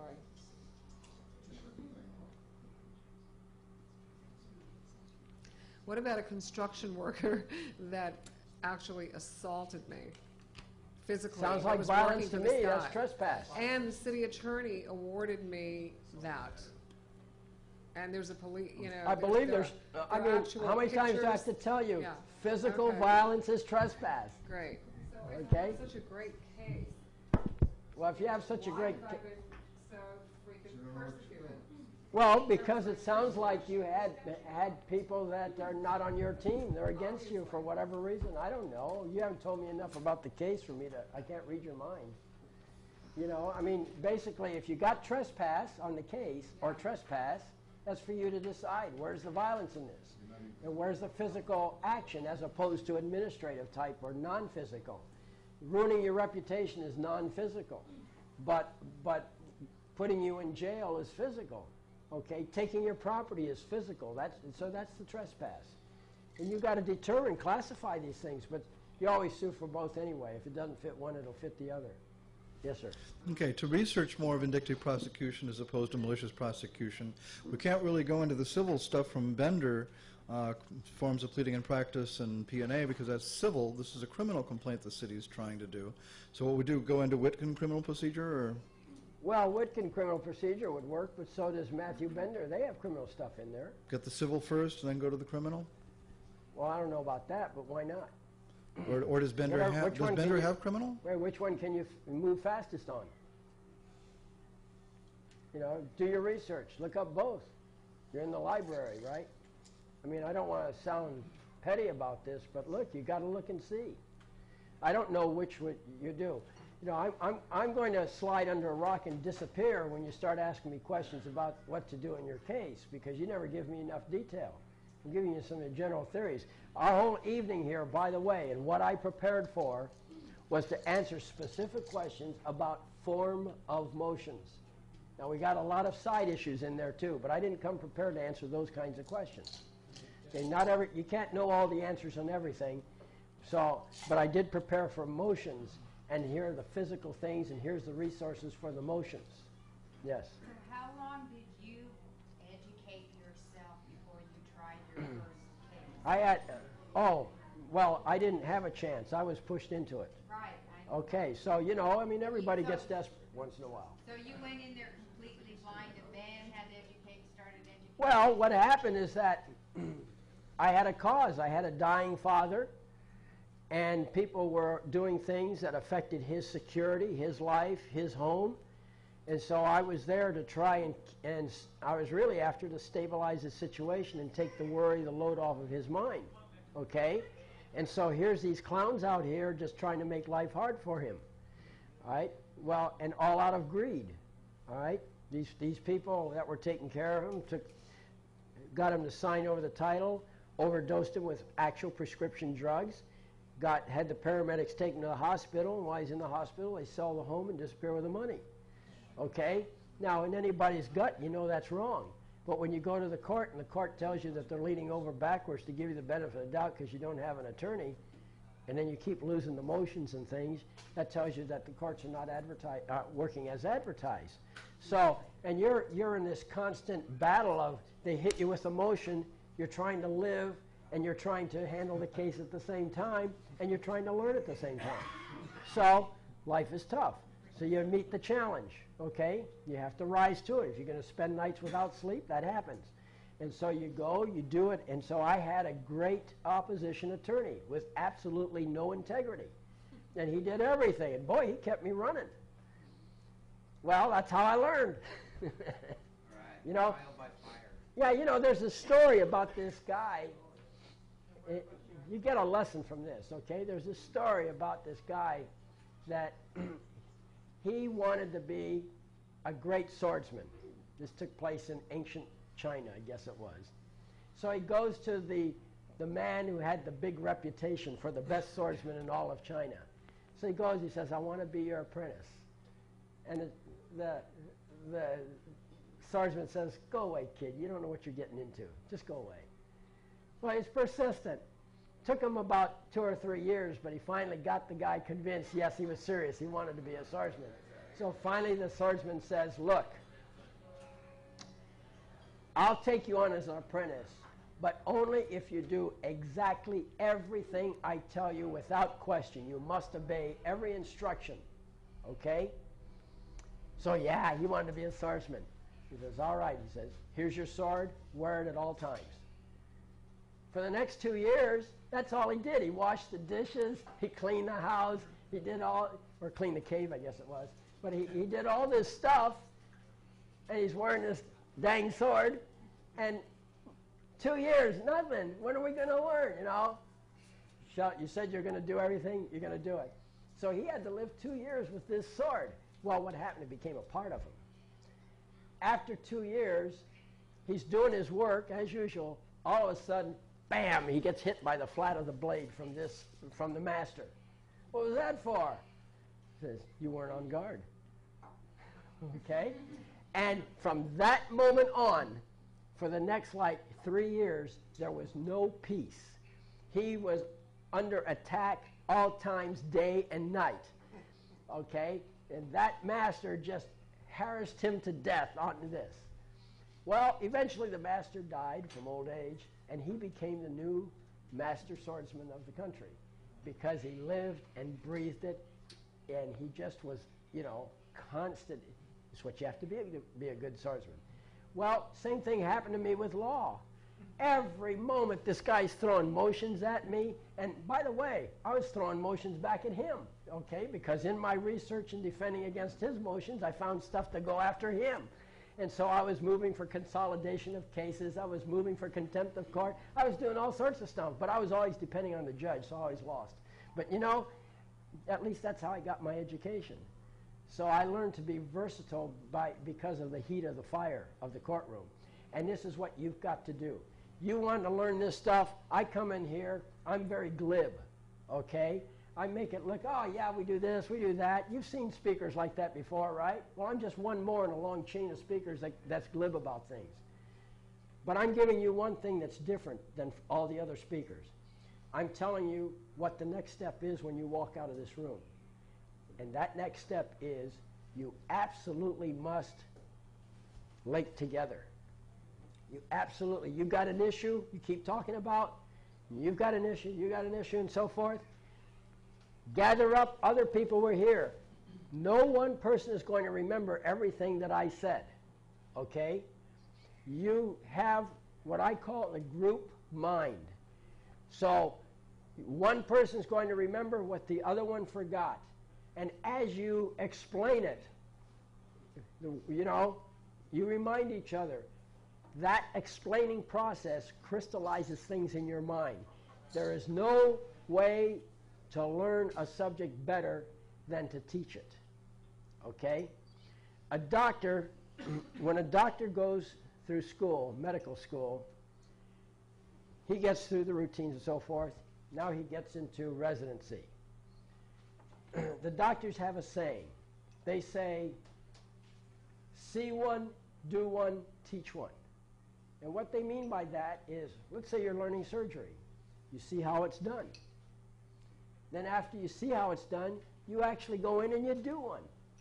Of course, you have supervision and so forth, you know, by the expert, your co-workers. But you do one. And then after you do it, you teach another doctor how to do it. And it's that teaching that does the crystallizing. So you've got to get together in the group. Questions will come up. And when you argue back and forth, you're actually teaching each other. Somebody remembers something someone else didn't and says, well, this is how it's done. This is what he said. This is what this is what my research covered. Then you will get the benefit. If you don't do that, you wasted your money tonight. Okay? You must get together. And I'm happy to put on more things to talk about if you have questions, and if you want to have situations where you all get together and we hash out a specific problem and strategize. That's fine. I'm happy to help. But you must interact. No interaction means no mental capital has been built. Okay? And I'm telling you, this is so important. There's one guy that has done very well with this up north, and some of you know him, Al Thompson. Now, he's got a little problem right now. He got rearrested.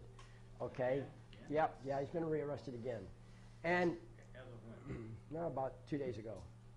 3 days, right. So they came after, and he doesn't even know what for. He said they just grabbed him off the street. So whatever it is, but you see, Al Thompson is an exception to the deal. It's true he studied all this stuff, but he's also a political target.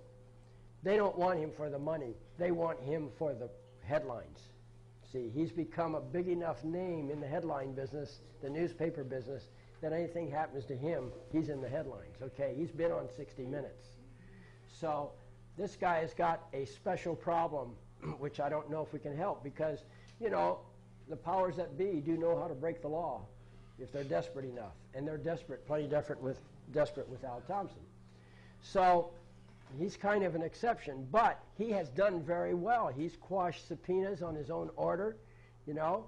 He's beat them at their system. When he was in court this last time, and when he was in jail last time, he did 80 days. And the judge said to him, are you going to obey the order? You know, they were holding him those 80 days for contempt of court because he refused to sign the papers. Okay? And so he said no. Says, I'm not going to lie. Okay? And he says, and he demanded to be released. Well, the federal attorney who was on telephone presence calling from Washington, D.C., the federal attorney is saying, Your Honor, he says, we can't let him out. Sometimes it takes 1.5 years to coerce him to sign. He actually used the word coerce. Yeah, we got that on the record. Okay? So the judge cut him loose. He was out of jail. From the moment the order was given to cut him loose till the moment he got on the street was 2 hours, which is record time to get out of jail. You know, usually I let you out like 3 a.m. You know, you got the order in the morning, and it took him that long to figure out how to get you out of jail. No, he was out in 2 hours. And he's using all these techniques. But he's got, and I've tried to warn him, I've told him, look, you're not just a litigant. You are a political entity. And as such, there's political capital to be won if they can beat you. And they're going to do what they can. And I've told him to be aggressive and to go and sue them. Well, he delayed and delayed and delayed. Finally, they figured out another way to attack him. We don't know what it is yet, okay? But they have. So, you understand, it's not an easy fight. Be nice to everybody. Yes, sir. We were discussing something early. If you're suing a public official, yeah, can that public official use the attorneys of the public entity they work for to defend them? Whether they do or not, you have no control over that. You know. Well, no, I'm just saying, can they use that to defend them if you're suing them in their personal capacity? Because that means the taxpayer, the people, me, is paying for his attorney. Let me tell you what happened. One time there was a case where this person sued a person, personally sued one of the, whoever he was, some person working for the government. The government came in and said, you can't sue him, he worked for us. You should have sued us. So the plaintiff said, great, added them as a defendant. Okay, glad. Then they said, you can't sue us, you have to go to the Court of Claims first. Okay? So that got up to the Supreme Court. The Supreme Court said, nope, don't have to go to Court of Claims. Because why? Because they volunteered to be defendants. Okay? It was a contract, right. They agreed, and so they waived the Court of Claims. So that's what happened there. And they will do that. And so if you sue a federal official in a state court, and then they remove it to the federal courts, what I would do is I would enter a motion, or not a motion, but I would enter a notice to the court of, let's call it, see, you can make up names. I would say notice of concurrence. All right? It means I agree. In the body of it, I would say that, you know, plaintiff, because you're the plaintiff, right? You're doing the suing. Right. So you say, and I agree, yes, this should be in federal court. No problem. Now what happens? You get in the federal court. Who's the plaintiff? Right. Who's the sovereign of the court? Right. Whose suit is it? Right. Share court anyway. Makes no difference whether it's state or federal, because the court is wherever the sovereign and his following, his courtiers are. I forget how it says it in the dictionary, but something worse to that effect. So you can be in there and you still issue your orders. You have a good time. Well, that wasn't the issue here. It was always in federal court. Oh, okay. Well, then fine. But who's the plaintiff? The commissioner in a municipal court. The commissioner's the plaintiff? No, no, I'm the plaintiff. He's the defendant. Okay, so what's the problem? Well, it's just that the Attorney General decided 2 weeks ago to step in as his attorney. Well, fine.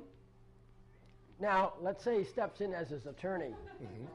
You're talking about the state Attorney General? Uh-huh. In a federal court? Uh-huh.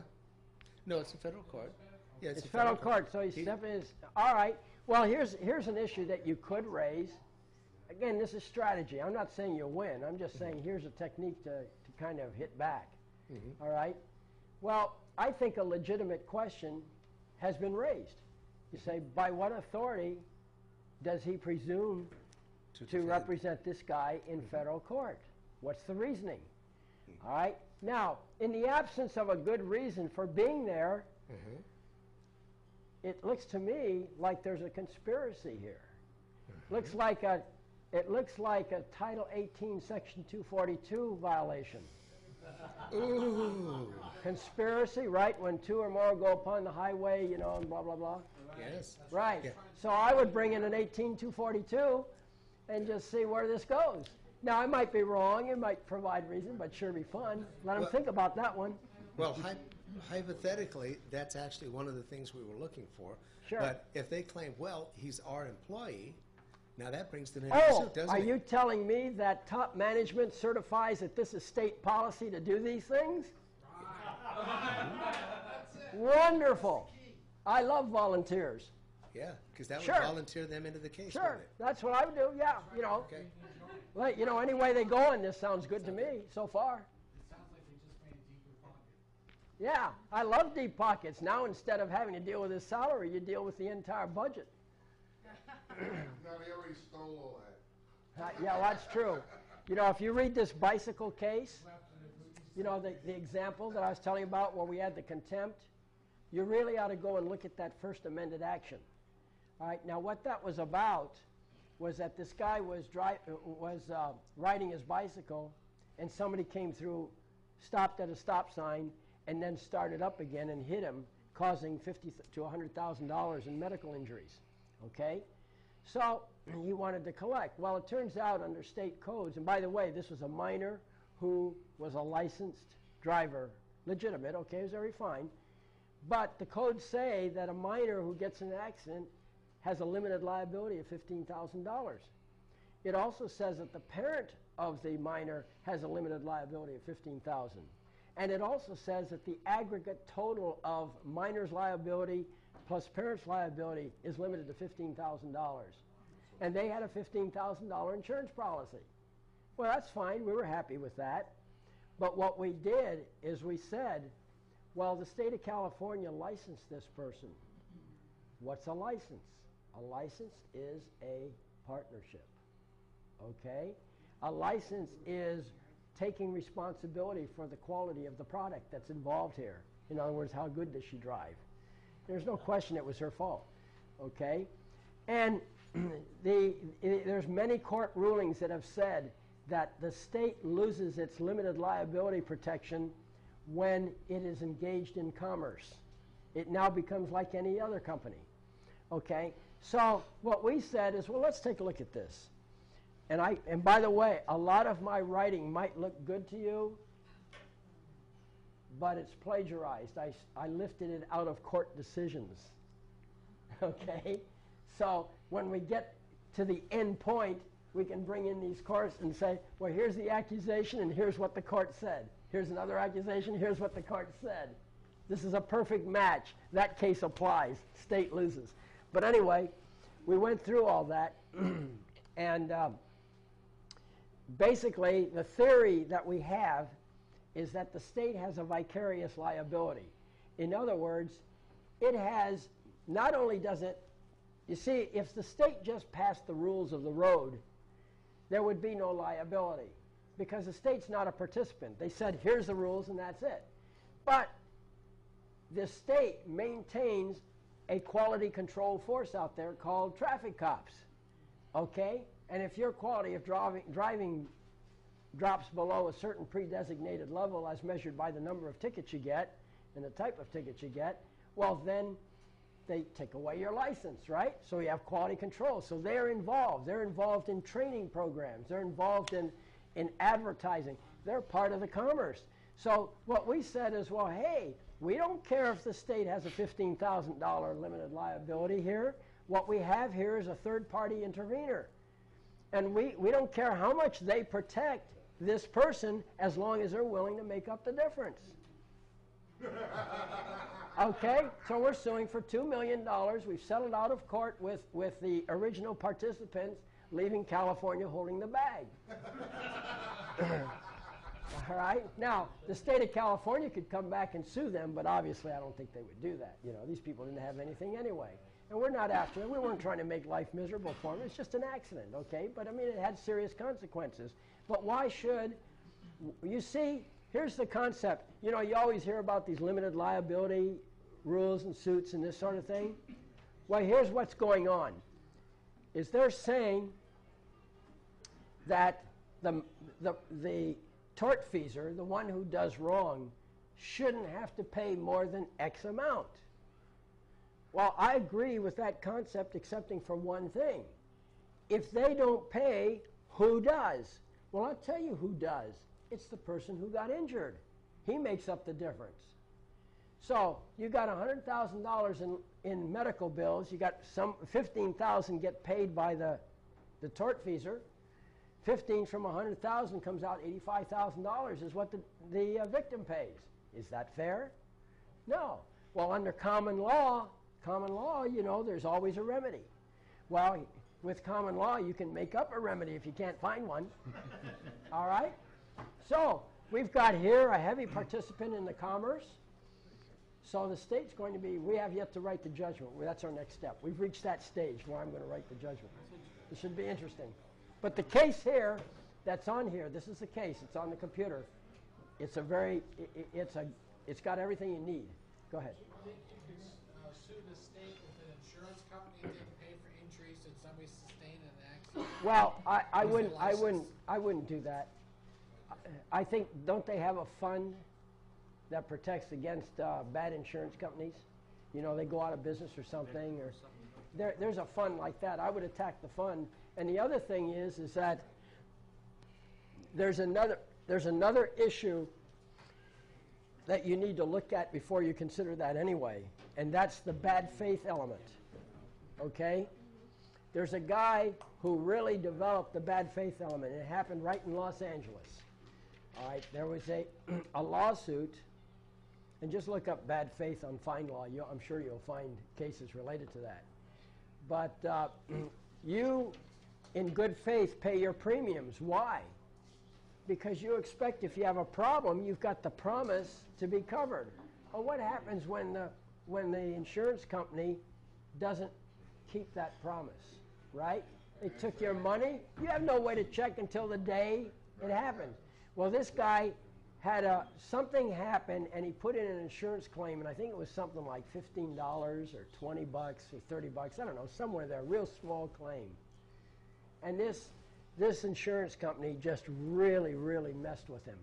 And he was black, and they have a policy, no blacks get paid, okay? And they actually, through discovery, found company memos that came out and said that, all right? So they crucified this insurance company for bad faith. So the claim was $15 to $30, but the payoff was $2 million. Okay? Something to hurt the company because of the bad faith.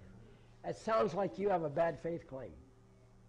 They give it's an insurance company in New York that. Well, they're operating in California. They've got a contract. They have a license with California. If you have it, if you're doing, I don't know, I'm assuming that. I'm assuming a lot. My mom was in an accident where somebody. In New York. In New York. Well, I don't know what they've done. She had a claim against Geico Yeah. that was.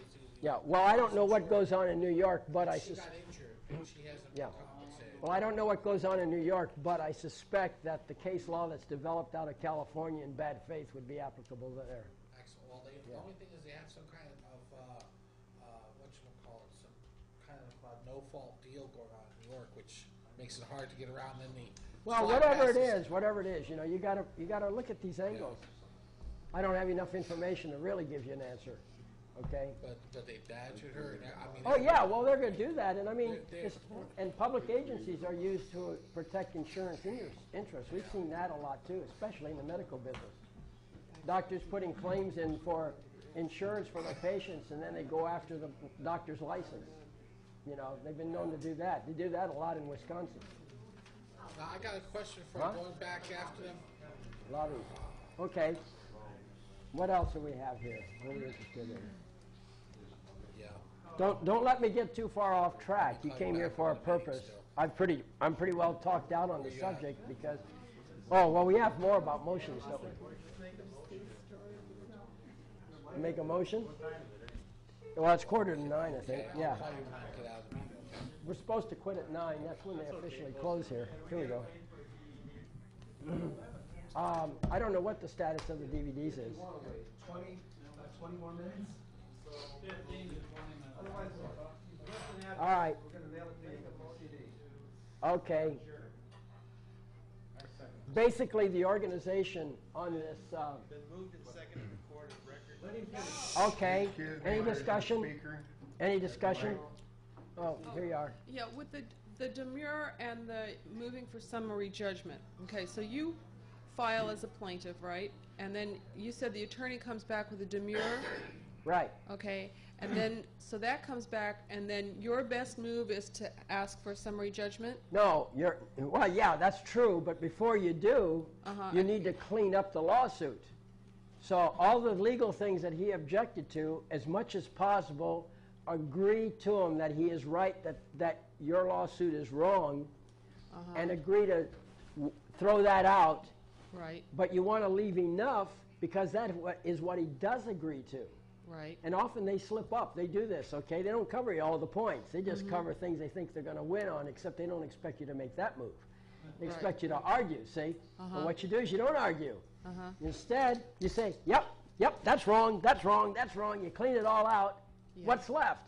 All the facts he agreed to and the few laws that he didn't object to. Right. And you apply the law, that's it, done deal. Okay, and so then you win. Now, does he have the opportunity to ask for a summary judgment before you do? Yeah, he does, and you say, great. Oh, still you say great, okay. Yeah, yeah, you say, because what's left, when you agree to dismiss the charges from the lawsuit, all the things you said he did wrong, and you come down to what's left. Right. Now, you're not going to crash your case. I mean, if you agree to everything, you have no case, right? Right, yeah. But you try to find the things that he failed to object to. Okay? What if you covered all the bases? Well, if you covered all the bases, you better use another strategy. But I'm saying they usually make mistakes, okay? They usually don't cover all the bases. They just pick highlights. Because remember, has anybody here put together a lawsuit? Nobody, you got people here who's never done a lawsuit? I've been sued, yeah. Either way. Okay? You must have some feel about how difficult it is to compose them and to organize it, right? It's not easy. Well, look, those guys have the same problem. Well, they have a formula they follow, but when you throw a kicker in there, they don't know what to do. Okay? They have the same problem. And you see, and you're honed in on some of these issues that all this sovereignty stuff is new to them. They don't have a clue. They don't have a clue. They don't have a sense of perspective like you will have. We don't know how to deal with that statute. That's exactly. That's right. So, yeah, but what you do is you kind of, assuming that they've done something, they're not going to hit all the bases. They'll probably make mistakes. If they made the mistakes, take advantage of them. If they didn't make any mistakes, think of a new strategy. Maybe that's not the best one. See, maybe you can come back and say, okay, I'll revise it. And then usually the court says, yeah, okay, plaintiff has agreed that it's defective, and plaintiff will file an amended lawsuit, fixing these problems. And so you do fix them. Okay? So, Bill, what happens if the court shines you on completely? Well, you're the court. Why would you shine yourself on? No, I'm not talking about your court. I'm talking about their court. Well, their court doesn't talk because you just took jurisdiction away from them because you did a counterclaim, right? Do they know that, though? Well, you explain it in your paperwork. You have your case law. There's plenty of case law that says that when you do a counterclaim, their action stops. My experience is the judge runs his own court the way he wants to. Period. Well, have you ever issued an order against the judge? No, I haven't. Well, maybe that's why he keeps going. Look at this sample case that's on this CD when you get it, or go to the website. It's on there. You can just, okay, look at that, because that's exactly what happened. We issued an order to the judge, and he went moving on later with another order. Well, we didn't just lay down and say, well, what do you do? No, what we did is we issued an order back, found him in contempt, and fined him. Okay? And if you want to know how to do that, study the lawsuit. It's there. We went through all the bases, we tried to make this a perfect case, okay? This case has been 5 years in the making. It could have been shorter, but we wanted it to be a show place, and we thought through all the reasoning process, plugged all the holes we could find, and so forth. So you really do have a good model. And if you study that and you learn it and you discuss it among yourselves, you're going to find that everything is in there that absolutely strips the judge of his authority and puts the authority in your hand to find him in contempt. Which particular case are you speaking? Yeah, it's the one that's called example. Okay? Yeah. 1215.org. That's the website. It's the one that's called example on there. The example. How many times have I clicked on example to show you something? Yeah, about 3 or 4 times. Yeah. Now, if you're going to do a counterclaim, yeah, is it titled a counterclaim? Sure. Yes. Okay, so it's called. But understand, it's only a title. That does not control. What That's controls is the body. Now, just the other day, I filed a case that was a counterclaim, and the clerks got all excited. So I said, no problem, we'll change it to complaint. Didn't affect the body. It only affected the title. Now they were happy, and they filed it. Okay? Don't worry about it. All right. Do you have an example of a counterclaim? Is that, or is A this counterclaim is identical to an original claim. The only difference is that you did it second instead of first. All right. Okay? All the same wording, but you give it that label, counterclaim, And then what is the issue? Number one issue in any counterclaim. What is it? That's it. You got it. Jurisdiction. So challenge jurisdiction. Why jurisdiction and not some other? Why? Because nothing else happens without jurisdiction. You shut down their case until they prove the jurisdiction to your court. Okay? That's why you pick jurisdiction. There's many things you can sue for, but that's your flagship item. That's what you go after on jurisdiction, so that they have to stop their case. They cannot proceed until they prove jurisdiction.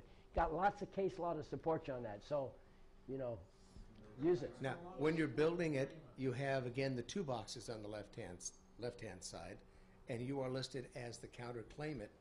Yeah. On that one down below. Right. Correct? Or, well, the other guy was. That was, I sued first and they sued second. Right. But that wasn't a counterclaim. That was a countersuit. No, but I'm just saying that is how you would do it. Yeah, you would that's be the listed form. as the defendant up Right. here and the counterclaimant down Right. here. That's why I put on there to show Yeah. the form. Okay. Sure. After jurisdiction, then you've got damages. Well, yeah, you have injuries because they exceeded jurisdiction. Right. It affected your rights or whatever. So now you suffered an injury. Now you place a value on the injury. That value is called damages. Right. The word damages means money. Okay. Okay? Damage does not mean injury. Damage means the money that the injury is worth that you want to collect. Right. And then after that, you go to your points and authorities. Well, yeah, you decree the law if you're talking about a lawsuit. You say the law of the case is blah, blah, blah. And you look at this, look at this first amended action. That was done correctly. Okay. Okay? Thanks. Yes, sir. What do you do to, you know, the judge is going to want to take control right from the beginning, so what do you do to disqualify him or put him in his place? Well, first of all, you filed the lawsuit, didn't you? Yeah. That disqualified him. Did you say in your lawsuit that you're one of the people of California and in this court of record complain of? Yeah. Well, that did it. In the court of record, is the tribunal independent of the magistrate? Yes. Yeah, but there's... Well, there you are. You suspended the judge as far as, okay? But then they'll, like you were giving an example of how they the first will time rule you, anyway. Look, sometimes. the first time you're in court, he won't know it. He'll read your papers exactly the way all the attorneys read it. Say, oh yeah, people, yeah, all right, court of record. Only one at a time. He'll say, people, yeah, court of record, okay. So he buzzes through that. Everybody knows the court of record keeps a record of the proceedings and has the power to fine and jail for contempt. They don't know the other three requirements. They look it up in Black's Law Dictionary, 5th, 6th, 7th, or maybe now 8th edition, okay? What do they see? Court of record. Oh, yeah, has the power to fine contempt and keeps a record of the proceedings. That's all they know. That's policy. That's all they want them to know. So then they fly off at the handle. They do all this sort of stuff. Well, then the first court session is never going to go your way because they don't know. Even though you put it in front of their eyes, they still don't know. So it's when they do something and all you do is you don't argue. Whatever they do that you don't like, you just say, I object. Why do you object? Well, it's not my wish. Now, I'm speaking as a plaintiff, okay? Okay? If that's the best you can do, you're overruled. Well, for the record, I do object. Okay, noted. Noted in the record. Moving on. Next issue. Whatever it is, I object. Okay? Same conversation. If there's enough of them, he says, yeah, I know, you object to everything. Well, thank you. Now I don't have to say object anymore, see? As long as it's on the record. So you object to everything. Well, the thing is that that's only for the time you're in the courtroom, and that makes it real efficient.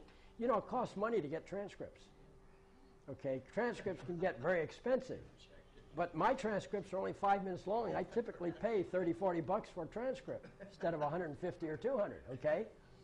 And then what I do is I sit down, I write my order, vacating the judge's decision, explaining in my order, and you have an example, and this example has all that in it. And I explain, the judge, you know, I'm one of the people, the sovereignty, the whole thing, it's all there. You got a chain of logic, it's logically arranged so that one thought leads to the next, so you don't have holes in it, all right? You have the preamble, the Constitution says the people, you know, ordain and establish the Constitution.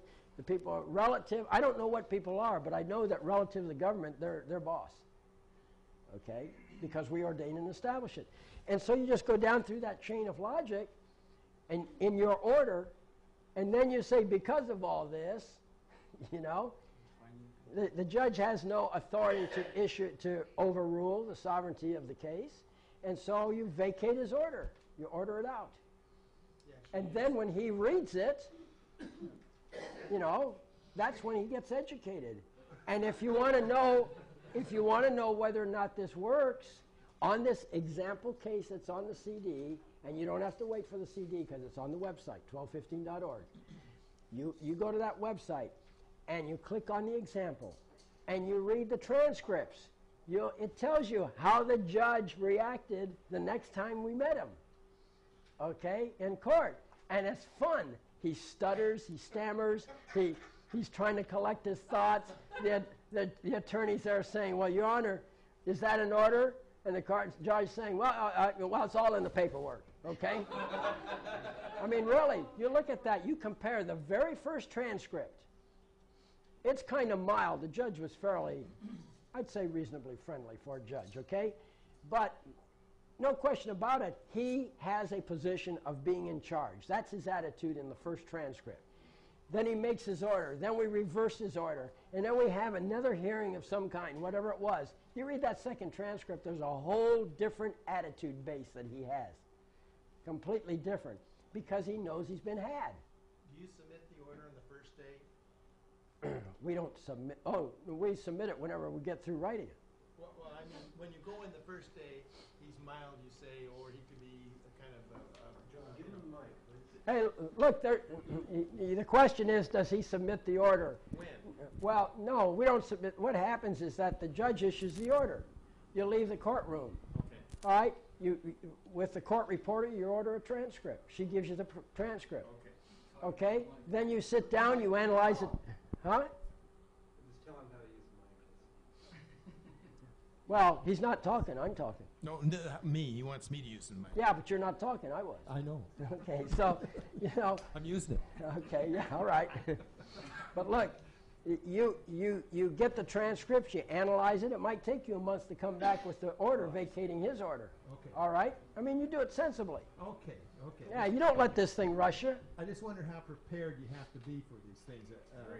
Prepared enough to be able to sit down and study it and analyze it. There's no time limit on this. Okay. By the way, I want to inform you that the court moves at its own speed. Those time requirements are only for the litigants. When the court makes a decision, the sovereign of the court, and issues a court order out of the court against the judge, that's whenever you're ready. But I've saved you a lot of time, okay? You've been saved a lot of time and a lot of work because on this example, we've got a lot of the writing already done. You can lift it off and just plug it in, all right? You cannot lift it off and plug it in blindly. It's got to make sense. But I've saved you a lot of work now, okay? So, anyway, feel free to use it. That's why I put it there. We've done a tremendous amount of work on this, and we've had fun with it. Who's we? Well, it's not my case, actually. I wrote all the papers, okay, but it's our case. You're working with an attorney. I am? No, I don't know. He's working with a client. What they call it, client. No, I have no clients. Okay? Yeah, no client. No. He's working with one of the people. All right, this guy, he got injured on the bicycle. Okay? So he's suing. And then we had all this, but we're working together. Yeah, it's a team effort. Sure. And this guy was shrewd. The victim was shrewd. He said, I got all the time in the world to do it right. He says, he was in accord with me. The reason I agreed to help him was because he was of the same mind. We're going to produce something that people can use as an example. That's always a question. The question everybody asks me eventually, somewhere along the line, one way or another, is, did the judge go along with that? Okay?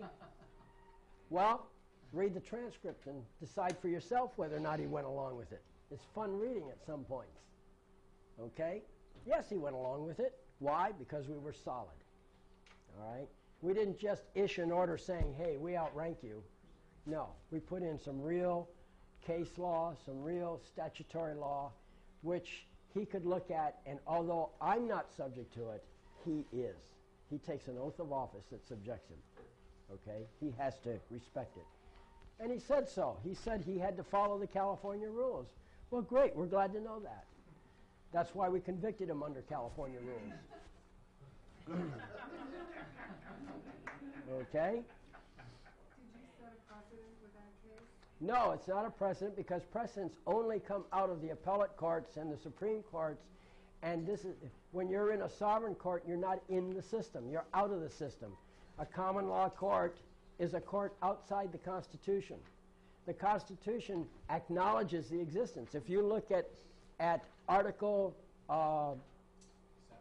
Article 3, Section 2 of the United States Constitution, it says the judicial power of the United States is available for in all cases in law and equity.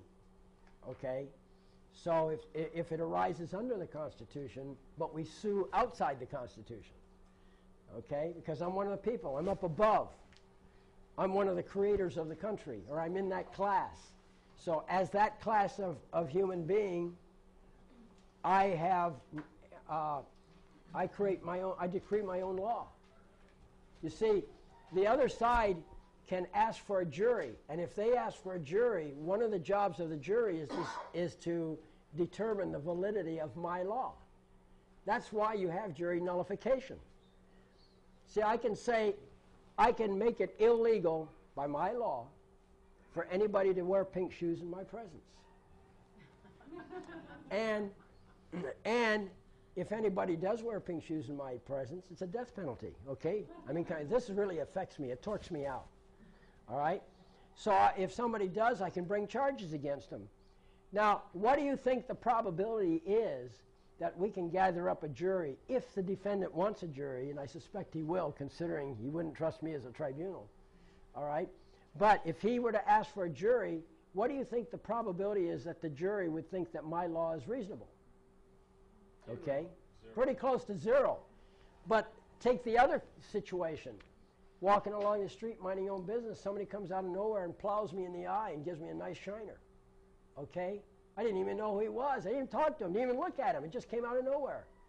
And then I decree, my law is that he should go to jail for 30 days for assault or for battery. Okay?